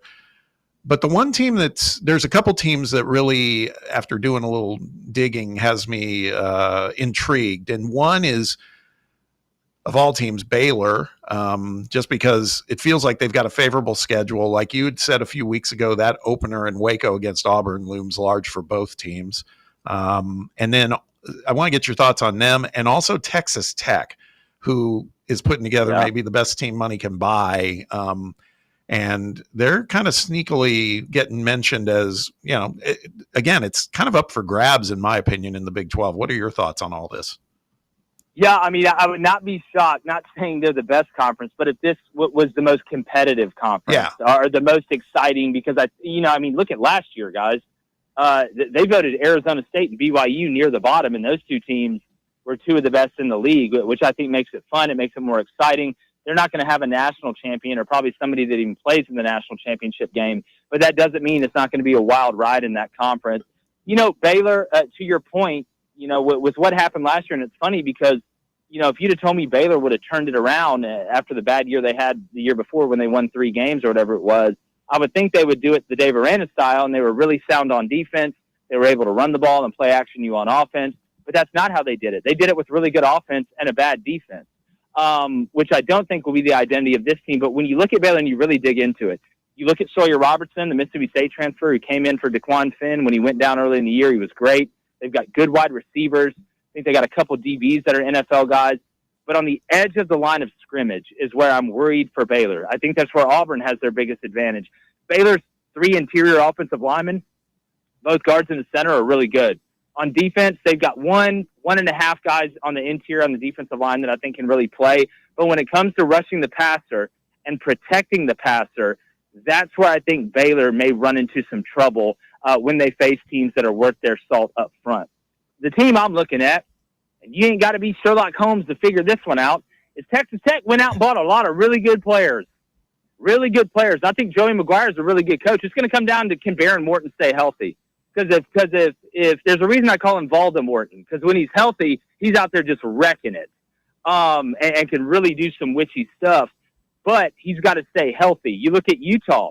The Cam Rising situation's putting them behind the 8 ball the past couple of years. They're typically really good up front. That's how they elevated in the Pac-12 under Kyle Whittingham. And they got Dan Pierre, who I think is an underrated pickup from New Mexico. I would not be surprised if you look at Utah, especially now that Retzlaff's not at BYU, if you see Utah there at the end as well. And then Kansas State and Kleiman, they're going to be consistent. Can Avery Johnson evolve as a passer and make their offense more balanced going forward? Those are the teams I have my eye on, but I really like Texas Tech right now. Interesting thing that I saw from Devontae Adams. He went on the Pivot podcast and was talking about Travis Hunter not being able to play both sides in the league. Basically just said he doesn't think he's going to be able to do it at a high level, too much mileage. Said you're just doubling your risk for injury when it's already 100% injury guarantee, and you got to go tackle Derrick Henry with that frame. How long do you think you can kind of see Travis Hunter sustaining the two-way ability before maybe it kind of gets forced maybe up on him to have to pick one side of the football? Well, I think it depends. If he's trying to play both full time, that ain't going to last long, or he isn't going to last long. One of the two. I think what I'm interested to see is which side of the ball is he situational on. Is it defense on third down and passing, where they bring him in at nickel to add an extra DB? Or is it offense and he's playing corner the whole time and they bring him in on certain packages as a decoy or as a primary? That's what I think you're going to see. I don't know which side of the ball it's going to be on. I know if it was me personally, he would play situationally where I needed him the most. Where do we need the most help? Do we need the most help in the back end? Do we need the most help at receiver? Whatever we need the most help, that's what he's going to primarily play. And then we'll use him situationally on the other side of the ball. Jumping back to, I want to ask you, there's been a lot of chatter, obviously, about the Netflix drop yesterday of the SEC documentary, Any Given Saturday. Have you had a chance to see any of that yet? Yeah, look, I mean, it's SEC football, and it's an inside look. I've watched a couple episodes. I thought it was pretty good. It's just, getting you more excited for college football. I think they could have had, a couple more people that cover the sport on there. As far as people in the media, but at the end of the day, it's an inside look at SEC football. It's like Sidney Sweeney in a bathing suit. That's impossible to screw up. Exactly. I mean, I know there's some talk around these parts that, Tennessee's like, we're not represented that well. They don't see much of us. Some of that, other things I've heard behind the scenes, that's by design. Some of that's the way Heupel runs his business, and who am I to criticize it? But they're pretty guarded. Let's put it that way. But I have to say, I only expected to watch the first episode last evening, and I ended up watching 3 of them, because I got lured in because Tennessee. Well, it's because you love it, and you get an inside look at it. Yeah. So it's red meat, baby. Yeah. I mean, listen, and we are not Florida fans, obviously, in these parts, but that just the video presentation of how they did that second episode where, they're showing in between the third and fourth quarter and they're playing Won't Back Down and all that, and that's like, that to me was like, that's like candy, man. That was amazing. So yeah. Well, I think the coolest part is getting, realizing that the players are human beings. You get to see and even the coaches, because we're so passionate about this. I think sometimes people on the outside don't really understand that not only are these human beings, these are 18 to 22-year-olds. I mean, in some cases, 18 to 25-year-olds. But like when you look at DJ Lagway, and they kind of did that, solo on him and the adjustment going from high school to college, even when you're the guy that, everybody relied on in high school and just going through it, it really humanizes them. You see Graham Mertz and him getting injured, and I think it gives a really good view of that these are people, they're human beings. So at the end of the day, I think it gets you closer to the sport that you love the most, and that's always a good thing. That's what we try and do on our show. Yeah. You stand for nothing, you fall for everything, Jake. What the hell is the NFL doing banning smelling salts? I mean, look, what's going on, guys? I need this RFK. I need to see the science. I need, what's going on? Are they slipping fentanyl in the salts, or what's going on? I don't get this. I don't understand. You don't let them smoke weed, but you also don't give them smelling salts. This makes a whole lot of sense, guys. Makes a whole lot of. Why don't y'all go run into a 300-pounder that runs a 4.6 and tell me you don't need some smelling salts? Sam gave me kind of a reminder. We were talking about it earlier, and I said, I don't know. It sounds like they've proven some things where, it might mess up your brain a little if there's too much of the smelling salts. And Sam said, as opposed to getting hit head on by a 300-pound player. Right? You're right. That's what we stopped. Yeah, let's go after the smelling salts. Yeah, that's awesome. Hey, listen, man, as always, appreciate you spending some time with us, talking a little ball. Cannot wait for this season to get going. Talk about Crain and Company today. Is today Ohio State Day? Today is Ohio State. We will be dropping the Tennessee one here shortly as well. So yeah, if you're a bettor, come on and ride the lightning with us. You got 3 different perspectives, and you pick the best one, which will be in the middle. That's it, man. Hey, again, appreciate you. Hope you have a great rest of the week. Good shows ahead. Check this guy out over on YouTube. They do a great job, him and his crew. I saw something with your brother, Blaine, by the way. What was it? There was something you guys posted it on X, and now, of course, was it a heist? Yes. Yeah, it was. No, it was good. Look, we post so much. I mean, we have a lot of fun too if you follow us on social media. So yeah, go give us a follow. Go check out the show and see what you think. Yes, definitely so. Thank you, man. Again, all right, man. Have a great week. We'll talk soon. See you, Jake. You too. See ya. See ya. Let's hit our final break. When we return, this is a segment we talked about yesterday, but we ran out of time. We're going to talk a little bit of media stuff, namely about the Tennessee Valley Sports Entertainment Network. It's a mouthful. We'll explain what that is because there's still a lot of people that aren't even familiar with this, but it's kind of a big deal, and it is tied in with the University of Tennessee and athletics with the university. It's one to talk about. We'll get to it when we return. Stick around. It's under review on FanRun Radio. You're locked onto FanRun Radio, 105.7 FM, 1340 AM, and online at fanrunradio.com. Yeehaw! I've been hooting and hollering ever since I started betting with the VIP Play app. VIP Play has more than 200 leagues, every bet type you can imagine, live betting and live hosts, all with 24/7 support from real live people when you need them. Start betting better with the VIP Play app today. Don't be a better, be a better with VIP Play today. Download VIP Play today or head to VIPPlayApp.com. Make sure you use the promo code FANRUN to take advantage of their welcome bonus and so they know that we sent you. Gambling problem? Call 1-800-88-99789.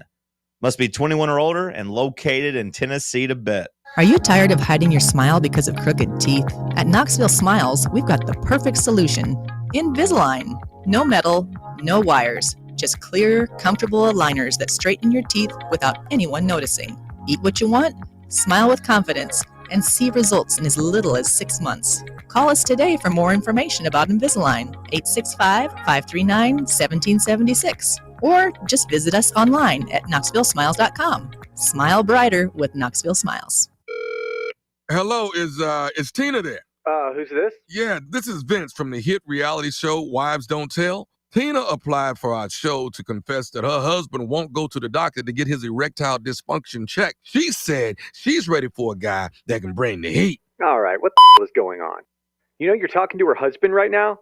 Tina! Well, she wrote the application that her man's performance is questionable. She's basically married to a coffee table. She also said, we live within driving distance to Men's Pro Knoxville, but he's too scared to get a blood test. Oh my, she is done. She is so done. Got you, Mike. It's Nephew Tommy. Ain't no reality show. It's a prank. Men's Pro Knoxville is the real deal, fellas. Local experts, test results in minutes. Call 865-544-8220 or hit men'spro-knoxville.com before your lady books a new co-star. Men's Pro Knoxville, making it happen.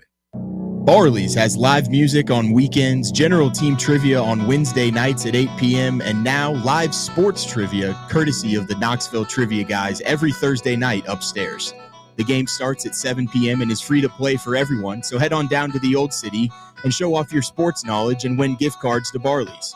Use those gift cards to buy some delicious food and drinks, and you can take it all in with their wide selection of TVs and indoor projectors. Barley's Tap Room and Pizzeria. In the Smoky Mountain Sun, WKTA. In the Smoky Mountain Sun, in the Smoky Mountain Sun.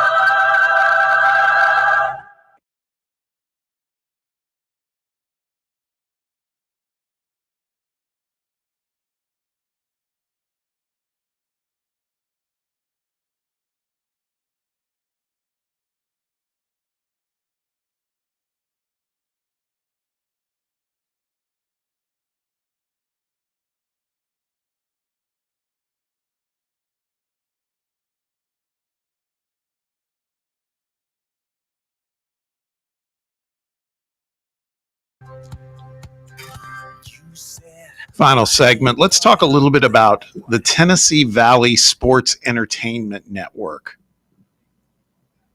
Anybody hear of that before? News to me whenever you said it yesterday. kind of the same. Now, I was familiar with it, namely because there was talk at the beginning of baseball season that that was going to be the home for some of the televised Atlanta Braves games. But since then, they've just been showing up on local TV here. Not all the games, but some of them. But this took an interesting turn in the last week or so. And it's what it is Gray Media, who locally owns WVLT, Channel 8. They own stations all around the country, 180 of them, as a matter of fact, in 113 markets. But they also have affiliates in the cities of Knoxville, Nashville, and Memphis. So the biggest cities in the state of Tennessee. They are creating a separate channel that is going to be, and it's the first of its kind to all knowledge, again, called Tennessee Valley Sports Entertainment Network, statewide over the air. So it's available if you have an antenna, you could get it on like channel like 8.1 or 8.2, but they're also going to stream this. So you'll be able to find it that way too. The big deal here is it's not going to be available on cable because they might not ever get carriage for something like this.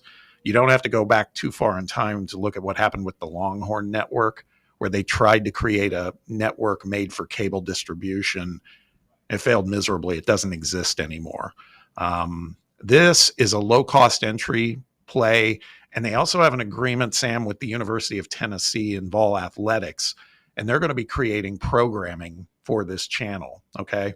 So we'll be seeing all sorts of stuff that you wouldn't see otherwise. They're going to be doing a pregame show during football season on Saturdays called Vol Game Day. They're pretty serious about this, and it does make me wonder if this is going to be the first of many that we see across the country. It's just another way, I'm sure, where Tennessee athletics is looking at kind of monetizing what they have. Mm-hmm. I've always said it stuns me that they didn't do a channel play where they could just play archives of some of the greatest Tennessee games ever. Yeah. Now it looks like just 24/7 type of thing. Now they're going to have a chance to do that kind of stuff here. It sounds like. We'll see if they follow through on that. But I mean, is this something you would be looking for? You'd be trying to find it?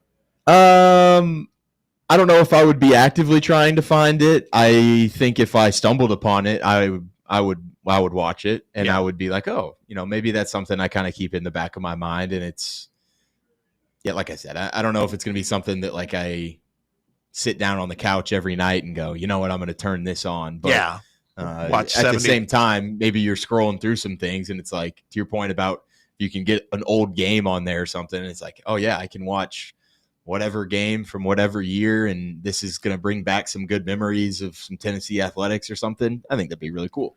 Yeah, and the fact that they've got built-in scale across the state, right? They can introduce this in multiple markets right off the bat. Yeah. And I just think that this is an interesting path to take because they're also trying to capitalize on the disintegration of the regional sports networks that's happened too. I mean, Bally's got, or it's no longer Bally, it's FanDuel. They've got their hands on some of this, but it's still an expensive proposition. So they're not going to be doing game events, by the way. Like there's no live Tennessee athletics coming on. It's all like archive stuff or new original programming that's about the Vols that's current. Mm-hmm.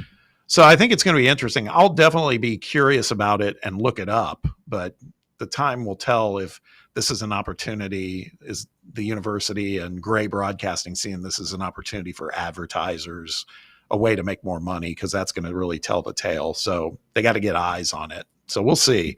But it's one that's just kind of lurking out there that nobody's heard much about, but I think it's worth checking out when it gets real. And it'll get real around football season for sure. So time will tell. Time will tell. All right, boys, another day down. And we got FanRun night tonight. We're hours away. Cody McClure, first pitch. I think they're going to be doing a trivia game. Cody and John will be overseeing that. You may see Sam, myself, and Russell and the others doing some other things in between innings.